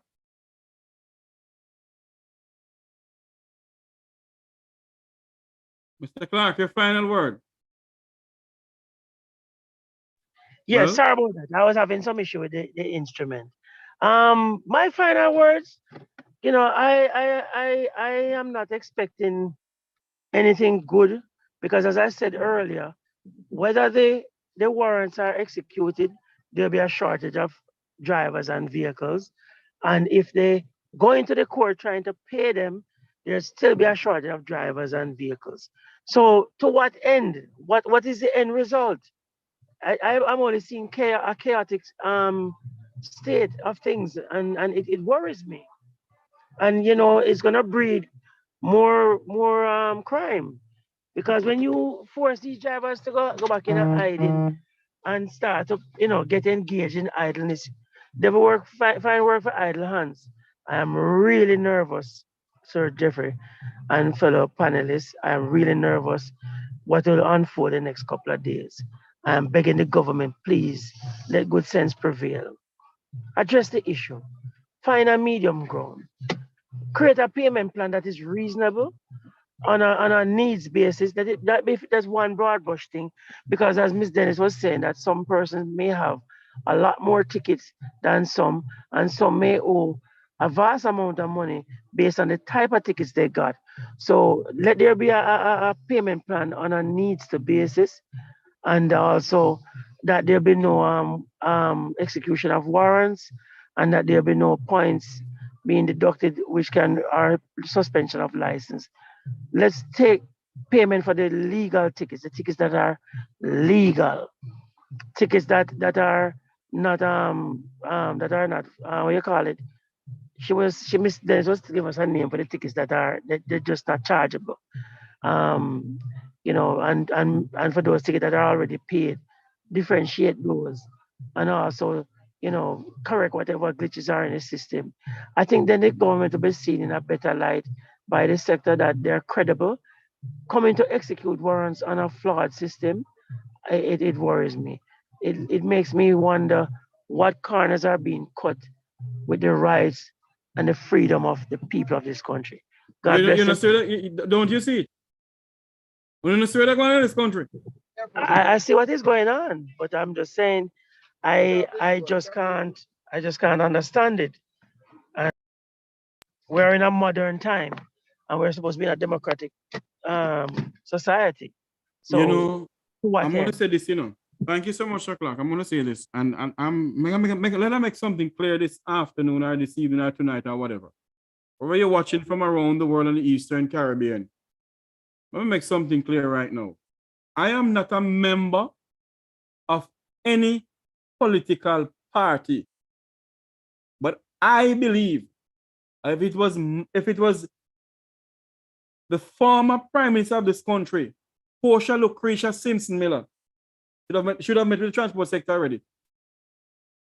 And I believe if it was Brute or Golden, they would have met with the transport sector already. You're touching a very important point, Mr. Clark. We need to find out how many times the Prime Minister of this country breached the fundamental rights of the people of this country when it comes down to the human rights and the Constitution. Jeffrey, Yes? you know, you just opened my memory to something that I remember from a personal experience. I witnessed it with my eyes. The gasoline sector was on the verge of a shutdown In the some years ago. 1990s. No, I don't remember if it was 90s or I don't remember what year it was. I know I was a little boy at the time. My father was the first black president of the Jamaica Gas Retailers Association and the longest serving president. He was the first one that called a strike in this sector. And there was some issues that they went to the labor minister at the time, which was Portia Simpson Miller. And I remember I was downstairs and my father come down and said, just hold on, we're soon ready. Um, the minister is typing up the agreement for us all to sign to finalize so that there'll be no strike tomorrow morning. And never forget it. She sat around the typewriter herself and typed up that arrangement, and everybody signed it and averted a major strike in Jamaica. I never forget it. And this is the type of leadership I was expecting from our government of the day, where you hear an essential sector as the transport sector, that you meet them halfway, meet them at the table, and have a reasonable discussion and devise a reasonable plan to remedy the issue, that all parties can leave the table feeling comfortable and assured that they can continue to provide for their families. That is what I was expecting. Not to say to use a 1% negative from the withdrawal service the other day to blow it up and make it look like it was 98% of what occurred that those 2 days, that it was antagonist or it was violent or anything like that. 1% they took and blow up into something major. And so we're not bowing to anybody. I found that very disingenuous. And I implore the government, please revisit the talks that was held a couple of days ago. And based on the advice the minister gave the sector to put together a payment plan approach instead of asking for an amnesty, and which they did. So come back to them and give them a response and give them something that is workable and that we won't have any disruption for these festive seasons. You know, much children planning to go to Grand Market and to go to fireworks and with all What that. grand market you talking about? You know, hear the man say, you know, put on SOU again. may I try influence. But me not understand you. You know, hear the man say he's gonna override it. Listen to me. Based on how he's talking, you know, he's gonna override the opposition and put in a Zozo again, you know. But Jeffrey, He doesn't if care the about the Prime constitution of the land. yes, but if the Prime Minister does that, he's gonna mash up the micro economy. He's gonna mash up those people that come out once a year and go spend them life saving for the year and Does the purchase man things listen to in me? the Grand market. What I is think wrong we with you need people to, in this country? no, Does it look like this man give a damn about anybody in this country but himself and his family? yeah, but me have to try to influence him or try to motivate him in the right direction. And I think we ought to, as citizens of this country, we need to speak sense where sense needs to be spoken, because a lot of people will be disenfranchised come this December if the sector goes into a strike or there's a vast void of drivers in the system. Did you hear? Hold a minute. Did you hear what the president of the Senate said? No, That Jamaica has to change its constitution. It can't be that members who were selected, they wasn't elected in the Senate, can block a major thing like the SOE. wow, Unless we're going on in this country. wow. The president of the Senate is the Honorable Thomas Tavares Finson, and he said it. You and know, the people of this country must sit and listen to these politicians when they speak. I hear you, but every time the word constitution reform comes up, I get nervous, because if the approach of the government of the day is taken, what will go into this new constitution if it is reformed? I'm concerned. And the question must be asked again, or we must say this. I share concern. Yes, I share Marcel's concern, because when you have a government that's acting as totalitarian as they are now, and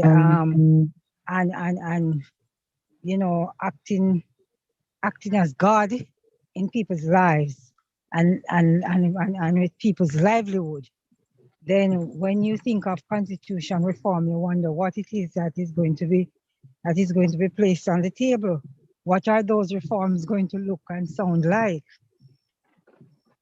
Yes, I'm really concerned about that. And if he, hold on there, Sir Clark, and if he has if now they're talking about we're going republic, And now he has a governor general where he dictates to the GG.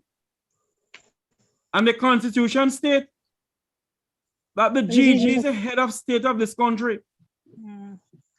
But we know the GG Has- just a figurehead. Hold on there, but has the governor general questioned the prime minister in the state of this public emergency?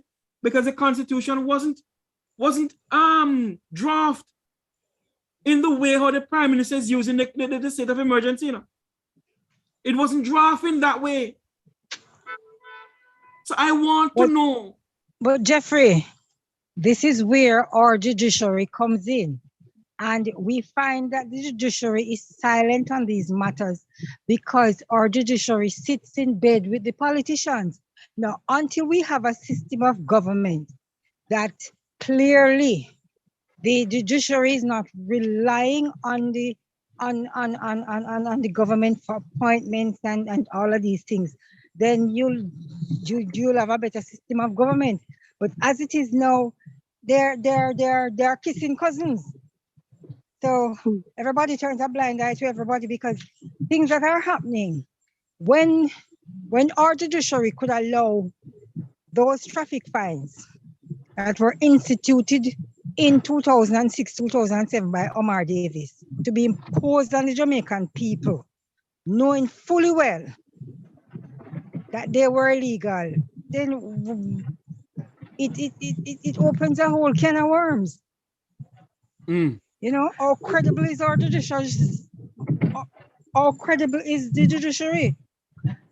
Jeffrey, Yes. I can hear the voices coming from that boardroom when Omar Davis was putting those laws together that were illegal for those fines. That At that time, hold on, Mr. Clark. At that time, he was Minister of Transportation or Minister of Finance.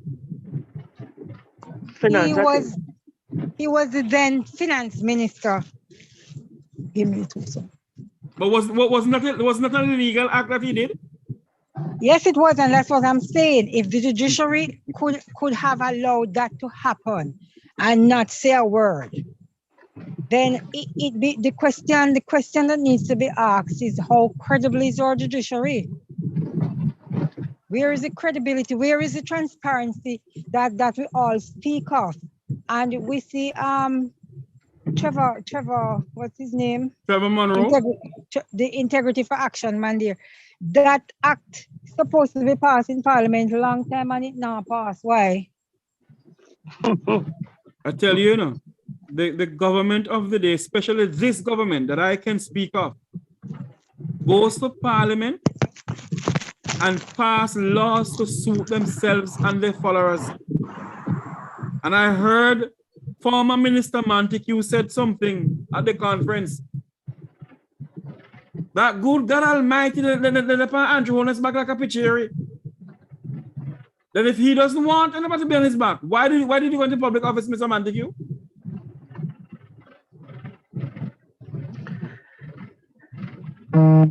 God help this country, you know.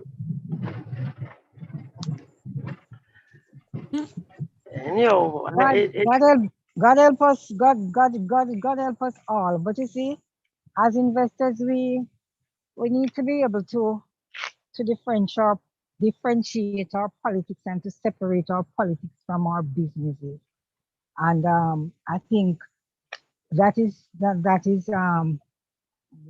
something that is also crippling the sector, because investors are afraid to speak up and speak out because they don't want to offend their government, or they don't want anything for the government to look bad. They don't care if tomorrow morning the bill is going to come for the union and they have because they can't pay for it. Understand? And but it's time enough for us to take a stand, because as it is now, the sector is at a crucial crossroads. Because if this initiative is allowed to take place, then what it means is that there'll be no drivers to drive any vehicle at all. So the wheels of production are going to grind to an halt. You see what is going on? Teachers not getting their money. Garbage can't collect. Transport sector people can't meet with Prime Minister because according to him not meet with nobody because him a done. Eddie Siaga say he's the only done in this party, Andrew. Honest this now. This is going like, hello, we're living a totalitarian country now, you know. Pretty soon, it's going to be a military state. Unless we're going on in Jamaica. Heading there. The members of the It's JCF. heading there. I passed a checkpoint. I passed a checkpoint last week. That was manned entirely by soldiers. There wasn't one single police officer. And that's not supposed to be, you know. And they were stopping traffic and checking documents and asking all kind of traffic questions. I beg your pardon? I was dumbfounded. I was dumbstruck.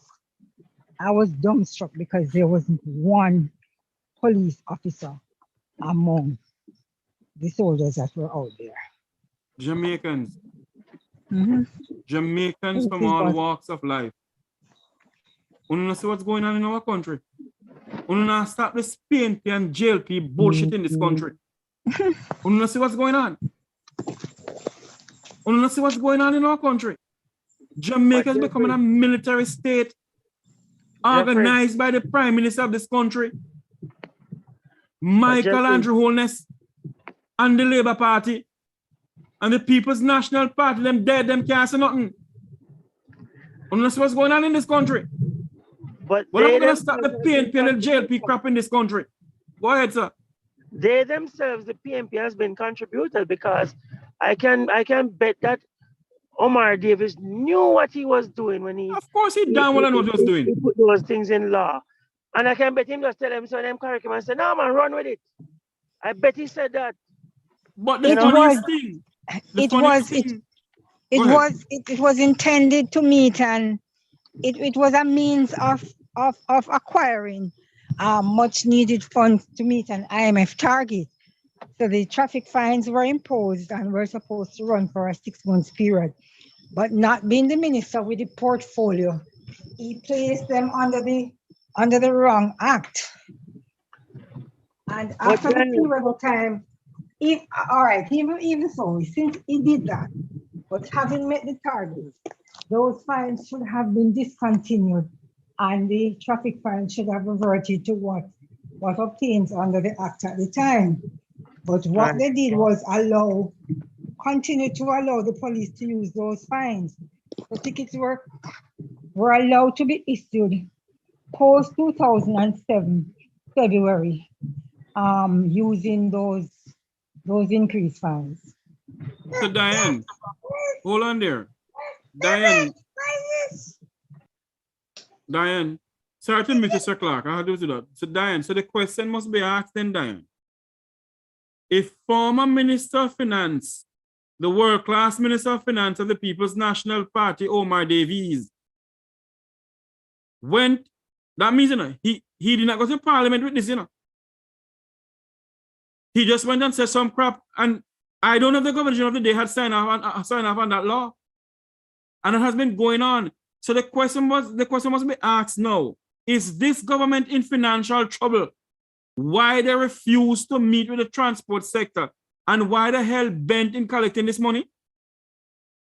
In Diane? Jeffrey, those are questions I can't. Those are questions I can't answer really from where I sit. But it's questions that need to be asked. But the matter of the legality of those tickets is, you know, is for another conversation at another time. But indeed, it is a question that everybody has been dodging, and because everybody is playing dodgeball with it, it has me a bit worried, you know. Yeah, man, but you want to come on and give your input? I don't know.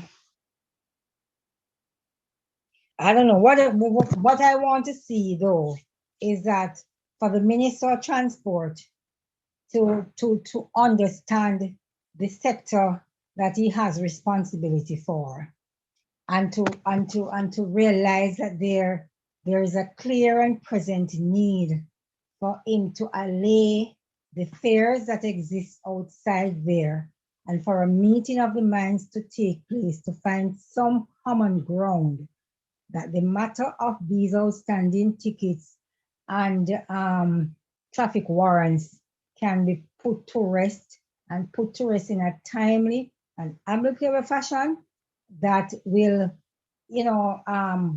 bode well with all parties concerned, because they everybody needs to understand that if it is that the operators, the fear of God has been driven into them by Mr. Here with his pronouncements. So if it is that this matter is not addressed and these fears are allayed, then what it means is that our drivers are going to go into hiding, and we don't want that. And outside of that, if the initiative is allowed to take place as it is now, as was announced by Mr. Ear, then what it means that the drivers are going to be doubly scared, and we won't have anybody to drive our units. So it has implications, and if it is that the two-day withdrawal of service so affected the economy, because the private sector spoke on TVJ that they lost millions of dollars in productivity and production. So if it is that we won't have any drivers to drive any unit, what is going to happen? The entire economy is going to be shut down. Indeed. I have with me Conrad O'Brien from News Talk 93 in line. Conrad? Hi, how are you doing, my good friend Jeffrey? I am doing good. Mm-hmm. I have with me Diane Dennis from TADS, our good friend Sir Clark from St. Thomas. We're speaking about the transport sector. A letter was sent to the Minister of Transportation and also to the Prime Minister for the Cabinet to decide if they're going to give the poor pauperizing bus and taxi drivers of this country a payment plan. And we must bear in mind that majority of the tickets that they're collecting for is illegal tickets. What is your views on all of this, Mr. O'Brien? All right. First of all, good evening to Diane and Mr. Clark, and of course to yourself and your listener in Jamaica here, and indeed across the world that listen at us at this time. I must say, at the outset of the protest, I interviewed Mr. Newman and my program, and we ventilate the issue quite a bit as it relates to the issue that continue to impact the transportation sector. And first of all, when I spoke with him, I think that's from where the discussion emanates, that the word amnesty was misplaced in terms of what the taxi operators were actually seeking. They were really seeking in plan. My guest on the same day that I interviewed Mr. Newman, that's spine surgeon and businessman, Dr. Kingsley Tin, he said that he didn't only believe that the taxi operators deserve a payment plan, but they were deserving of a write-off, because when you look at more privileged persons within the sector, within the society, they have been indeed given a reprieve. We could go directly to the financial sector that was given a break of about $3.5 billion. All right? That's what that was what was given to that sector by the Minister of Finance, Dr. Nigel Clark. That said, this transportation system is broken generally. And while we're hearing from the taxi operators out there, the taxi operators or the public transport operators, they are really just out there in front as the voice of the general motoring public, because indeed, it's not only taxi operators or bus operators that have outstanding ticket and could do well with a reprieve in terms of giving them some time to pay. Mhm. But let's pay with the public transportation system. And sometimes when you have power in your hand, you have to know how you leverage that power. The official drum in government said that the first day of the protest, that 2-day protest, Mhm. the Jamaican economy lost about 50% of its productive capacity. And the second day, when they basically went out in some, some semblance of much better, the economy still suffer a decline of 25% of its productive capacity. Yes. Therefore, it made the point rather, that the transportation sector, the public transportation sector, to exclude the JUTC is a major part of the fabric of the Jamaican economy. And I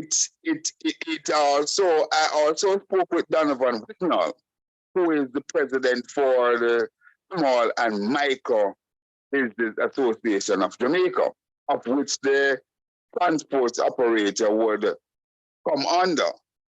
And he posited the view that he did not see anything wrong with the government extend the period even to say the ending of January or so. Granted, I think that would be too short.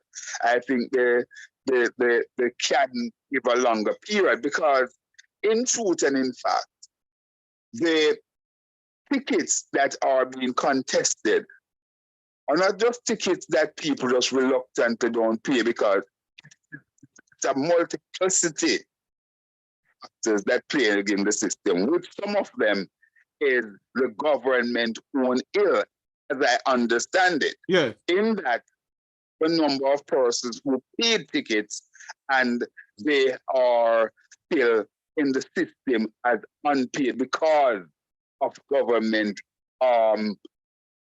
lopsided bureaucracy. And those are some of the things that we have to look at.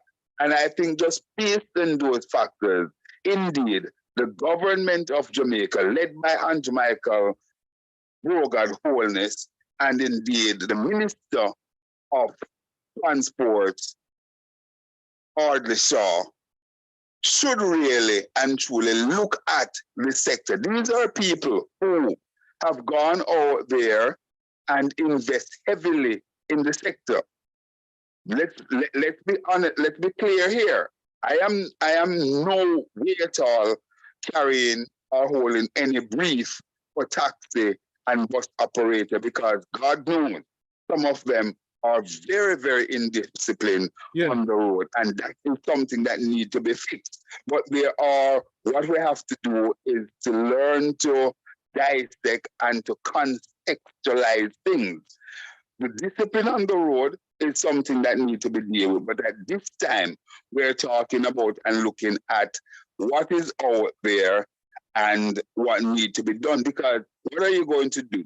After the first, you're going to throw all of these operators in jail. So what is going to happen to the sector? What is going to happen to the Jamaican economy? It's damn foolishness. And I believe that government needs to sit with the operators at this time. And since there is a new bit of legislation that's about to roll out in terms of the new Traffic Act, and look at how we deal with the present situation for both private motorists and indeed the public motorists, and say, listen, we are giving you a reprieve. We are not going to say you're not paying the ticket, but we're going to give you a payment plan, and we're going to wipe the slate clean. And the act that is coming in force now will be carried out in its strictest form. In addition to that, go ahead. But Conrad, the question must be asked, so O'Brien, is this new Road Traffic Act really speaking volume in the sense of protecting the rights of the people who's going to drive on the road? Or is it that it is put in there to harass the people? Well, listen, what I will say, I really and truly don't see the big deal in this new traffic act. As a matter of fact, I see it as a cash cow. And indeed, There you go. it could lend itself for even more corruption. Because when you have a situation where a person now, let's say for argument's sake, for purpose of the discussion, you have let's use anything. I know, let's say you have a traffic ticket, seatbelt situation now that is about $500. You move a ticket for seatbelt, say to $20,000 for argument's sake, right? I'm just picking something out of the hat. Yeah. Because I don't have back in front of me here, so I can quote from it verbatim. And you move that to say 20,000. A man who gets a traffic ticket, seatbelt ticket in the past, he would just say, all right, to an officer, here is $1,000, buy your lunch, right? And I'm not supporting that either, because that is wrong, even. But let's say that was the case, because we know the run-ins go, right? No, police officer is going to say, listen, this is a $20,000 ticket in a papa. We need a minimum of $10,000 because may save you 10. You understand the point I'm making?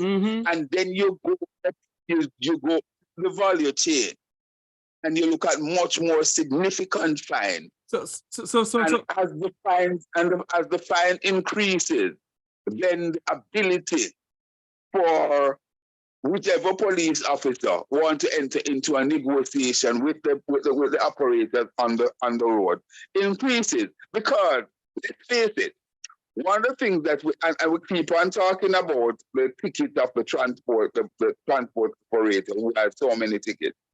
It is not about in the main, reckless driving or speeding and so on, if you examine it, as far as I heard from people like Edgerton Newman and so on.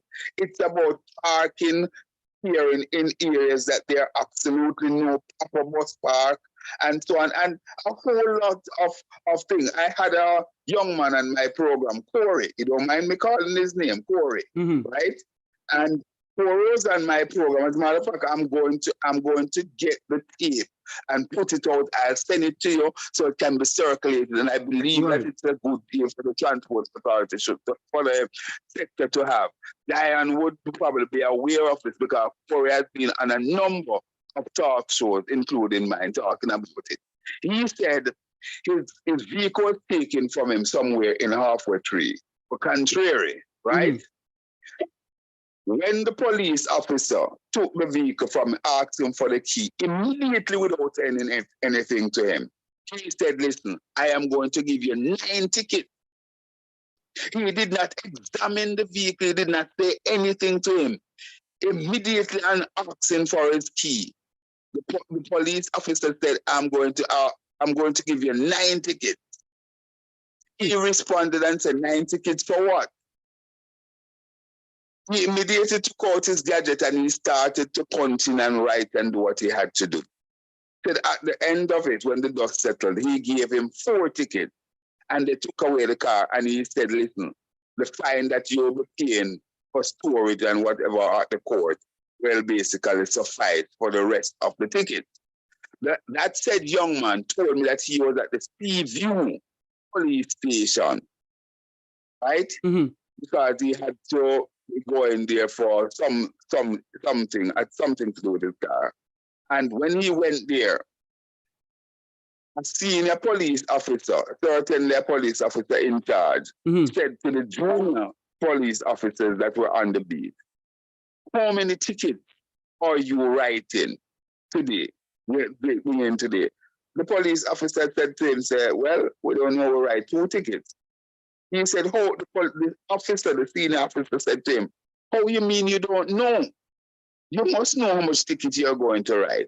And he took out and he said to them, here, I'm giving you 10 and giving you 10. The truth is that on the road, and I spoke to SSP partly about it off not on program, Yeah. but called her when I heard, and I said, is it true that police officer is being given a quota of ticket to ride? She said, not really, right? She said, no, not really. But a number of police officers that I talk to, they are saying that, listen, it is so they are given a ticket, and that is the beginning of corruption and putting the police out there against the citizens from day one. So hold on there now, From day Conrad. one. Yes, sir. Hold on there. Is it that the Yeah, yeah. government, that is why Mhm. they don't want to give the police the capability to do certain things and the apparatus to fight crime? Because the government is targeting the poor, pauperizing bus and taxi drivers to milk them, go and milk them come. Well, I am not able to make the link in terms of the two, not giving them the requisite things to fight crime or what. But I want to stay on the point of where we are about this quarter. Because, and I would like to hear from Diane. What's her name? Diane? Diane Dennis, yes. So, Diane Brian, Dennis. I would like to hear from Miss Dennis. so, Brian, Has that come to your attention from anybody? You're out there, you're in the know. Is this something that has figured in your circle, that police officer has been given a quota as it relates to the amount of tickets that they're supposed to bring in? Diane, Sir are you there? Sir Brian, let me touch that, Jeffrey. Okay. I know for sure that the rookies that are coming, that have just graduated, are told to issue a certain amount of ticket for the first year, and not even a ranking officer can tell them no, they can't issue so much or issue any ticket or issue to anybody. They are given that instruction that to meet a certain quota for the first year that they come on the road. That's a directive. Diane?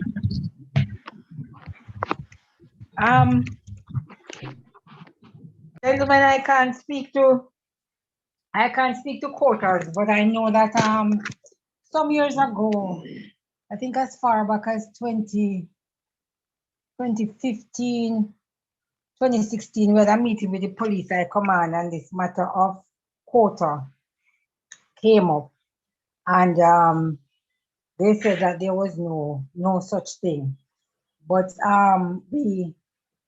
for the sector, as I said earlier, for any one traffic violation, the driver can get anywhere from between 4, 5, 6, 7, any amount of ticket that the police wants to give him at that one. But it's not illegal. One infraction. It must be. And not only that, some of the questions that are asked of the police. Okay, a policeman may stop you. Your vehicle has on no destination sign or doesn't have on the appropriate markings as a taxi, and he stops you for that. He then proceeds to ask you if you have any communication device, if you have any fire extinguisher. Now these are questions that the police is supposed to ask if they're doing a regular stop and search. But if you commit an infraction, you're supposed to ticket you for that infraction and send you on your way. But they do that to the private motorist. But when it comes to the PPV operator, he can get a ticket that says likely to obstruct traffic. He can get a ticket that says any other traffic violation. Now, my view, I didn't join the support for an amnesty, because as far as I'm concerned, the sector should just be pardoned, because there are myriads of problems wrong with the ticketing system. And I just think that based on what is coming in the new act, that they just ought to wipe the slate clean, give it a cutoff date, and just get rid of all of these tickets, warrants, everything moving forward. That's my view. That was my position. Okay, outside of that, to give somebody, because what the police don't speak to, when they come on, you will hear them talk about a driver that has 100 tickets.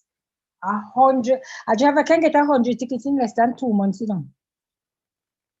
I have witnessed, and even for myself, I have seen my drivers being ticketed by officers, and I have opted to wait on the tickets. And I have collected 9 tickets, 7 tickets, 6 tickets from one police officer for that one violation. That because when he will tell me what was I'm sorry, I got Yes, Colonel. Go. It's okay, Colonel. I know I got. He will tell me what was the reason why the driver was stopped in the first instance, and then he'll proceed to give me a whole lot of tickets. But what happens is that because of how the sector is perceived and the sector is treated, a policeman wouldn't try that with a private motorist, because he doesn't know who it is. But for the transport operator, we are not viewed and we are not skewed as being relevant and as being important. So they can breach all of our fundamental rights and get away with it. Another thing, Dennis, I will allow you. Give me a minute. That video that went around with the bus that was doing all kind of things. The driver was doing all kind of crazy things with the bus, and he was videotaped by the police officer, and the bus was placed on the record. Now, under our Road Traffic Act, there are 5 seizable offenses, none of which was committed that day. Yet still, the vehicle was placed on a record. And everybody is, yes, lock him up, yes, put everybody. I mean, it cannot be, because the labor law says you don't take away a man's tool or trade. Nobody thinks of that when it comes to the PVV operator. It is their tool or trade. It is our tool or trade.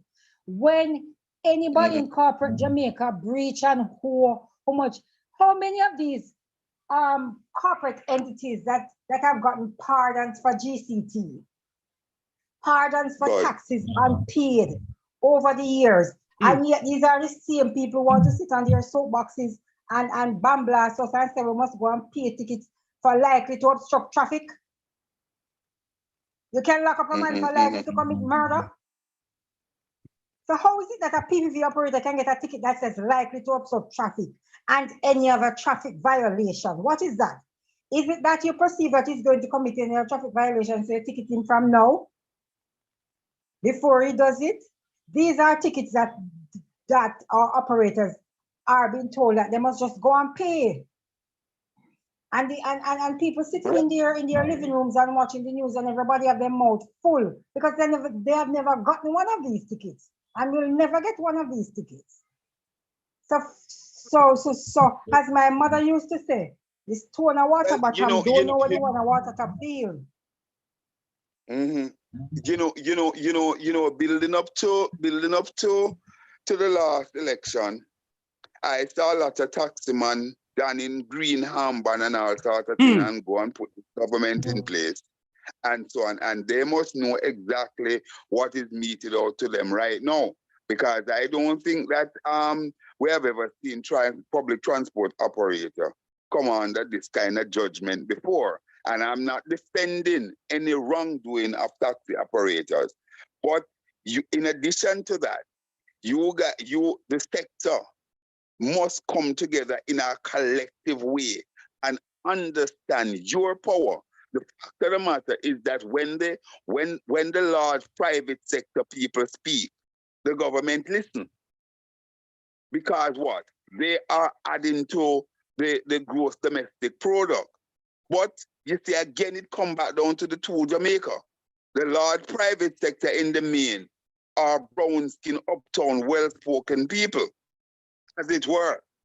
While the public transportation sector is the ordinary blackhead, poor people that form that sector. And That is the continuous perpetuation of the wickedness that meted out to this society of the two Jamaica.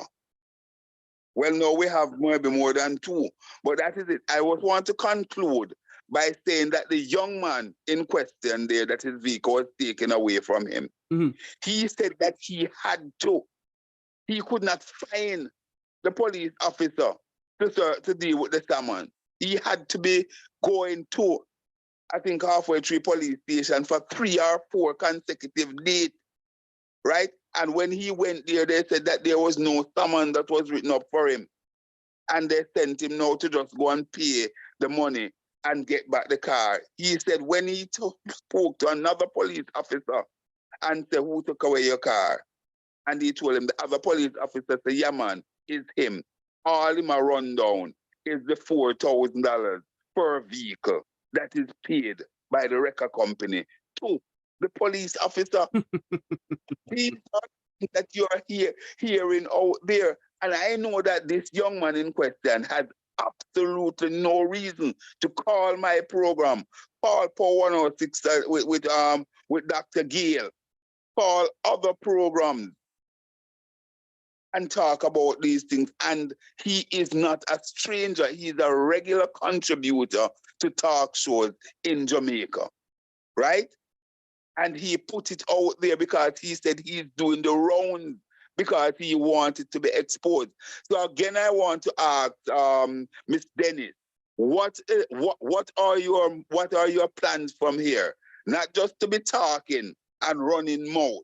What kind of organization, what are you guys doing in order to make the government of Jamaica, whichever party formed the government, it's happening now, that's right now, it's the Labour Party formed the government, so they're under the microscope. So the government of Jamaica, what are the plans you guys are formulated now to let them look at you as a sensible and a credible organization, and an organization that adds to the gross domestic product of this country in a big way? Diane?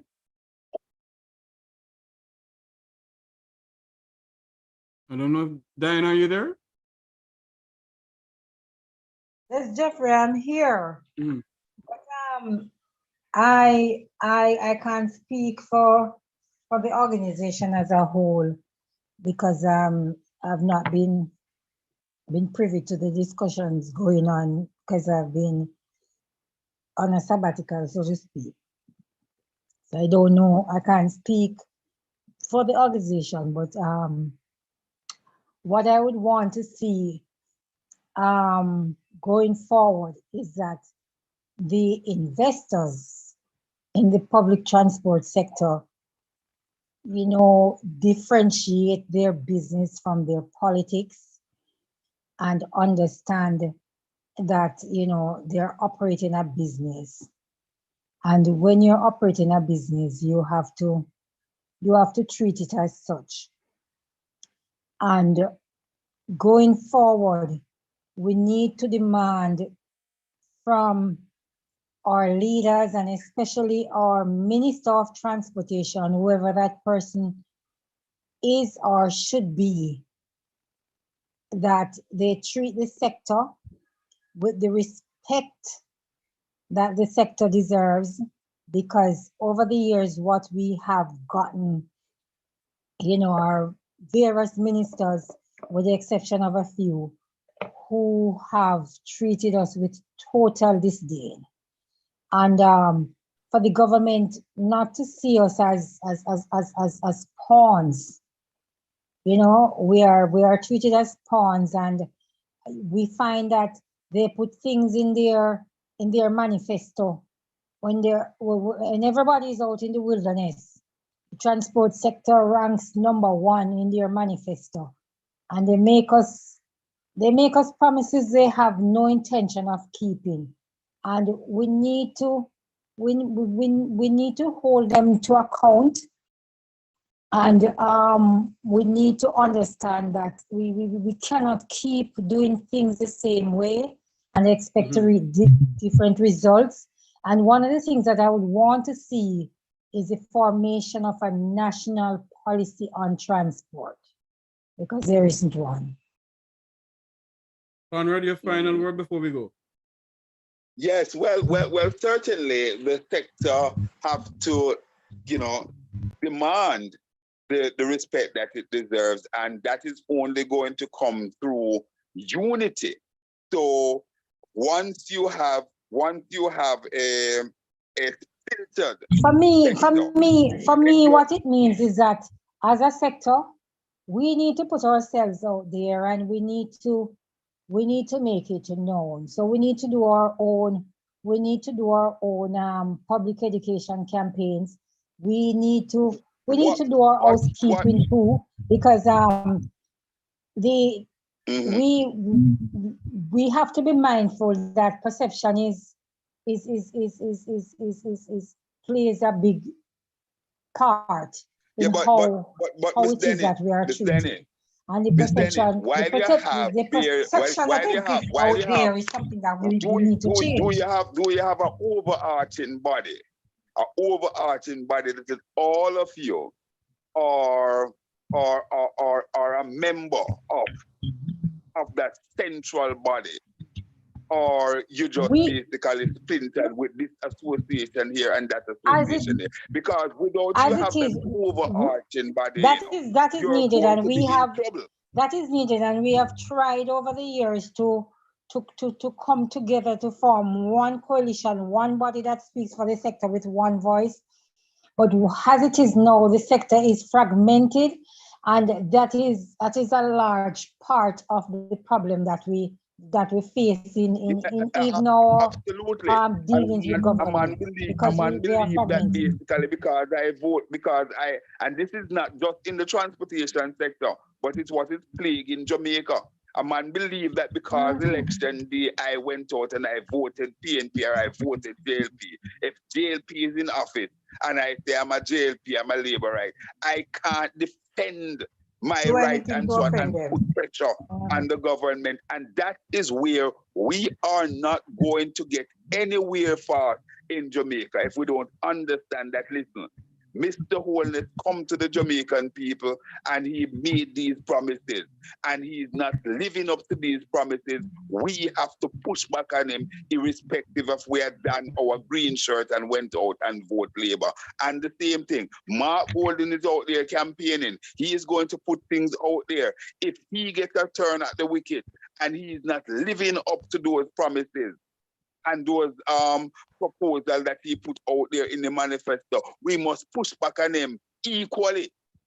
Granted, we know that you're probably not going to achieve everything that you put in our manifesto. But when you see everything is just going downhill, you have to push back.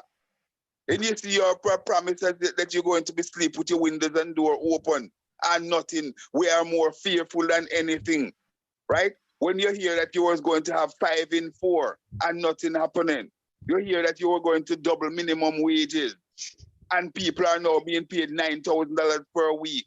So even though jobs are available, there's not much take up because people cannot live off $9,000.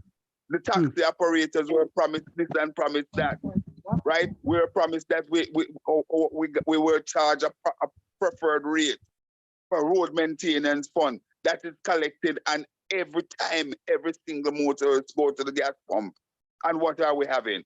I have 4 new rims in my car, and I went to the alignment stand as recent as yesterday. The 4 rim bent up the car, I jump like a frog. Meanwhile, I'm not driving a car or a Range Rover. Listen to me, man. Conrad. This is a serious thing. Okay, my friend. Thank you very much, Conrad O'Brien. News Talk 93 FM. Thank you for coming on, my friend. All the best. God bless you. God bless you too. To the person, Miss Dennis, and your team out there, urge your members to do the right thing. Obey the law. There are quite a few infringements that's taking place on the street in terms of driving and so on. You guys have a responsibility to fix that as well. But demand your right and stand up, as it were, in this country. We all need to demand justice and put on the system of governance. And remember, no, I'm not talking about party. I'm saying of government. So if it's PNP form the government, we must up the ante in terms of pressure. The Jamaica Labour Party is in My the hot point seat now. exactly. They No must party thing. We're talking about government get out of the machinery. kitchen. Thank you very much. Conrad O'Brien of New Start 93 FM, Diane Dennis of the Transport Workers Development Sustainable Services, Investor Lady James, my good friend from St. Thomas who led a rebellion. His grandfather led a rebellion. Your final word before you go, sir. Sir Clark? Well, thank you all very much for coming on. And my final words to the public transport sector. Do not give up. Do not stand down. Let the Prime Minister of this country know it is your fundamental right to exercise your right to demonstrate peacefully. I hear the great disrespect of the Parliament. Everall Warmington and say him not give nobody nothing if they demonstrate. I didn't know that the Jamaican taxpayers' money belongs to Everall Warmington and the Labour Party government. My fellow Jamaicans, the time has come for us to put away the green and the orange and stand up for the little piece of rock. We came to Jamaica by Labour plane, not aeroplane. And the time is now for us to rise up in this country and speak out. And I say to the public transport sector, do what you have to do. Do it in the confinement of the law and peacefully. You can do things that will really shake the very core of the government of this country. And come December 1st, if you don't get an answer from the powers may be, then you all know what to do. May God bless you, and may God bless Jamaica land we love. Continue fight the fight, my fellow Jamaicans, until you hear my voice again. Jah guide. Diane Dennis, thank you very much.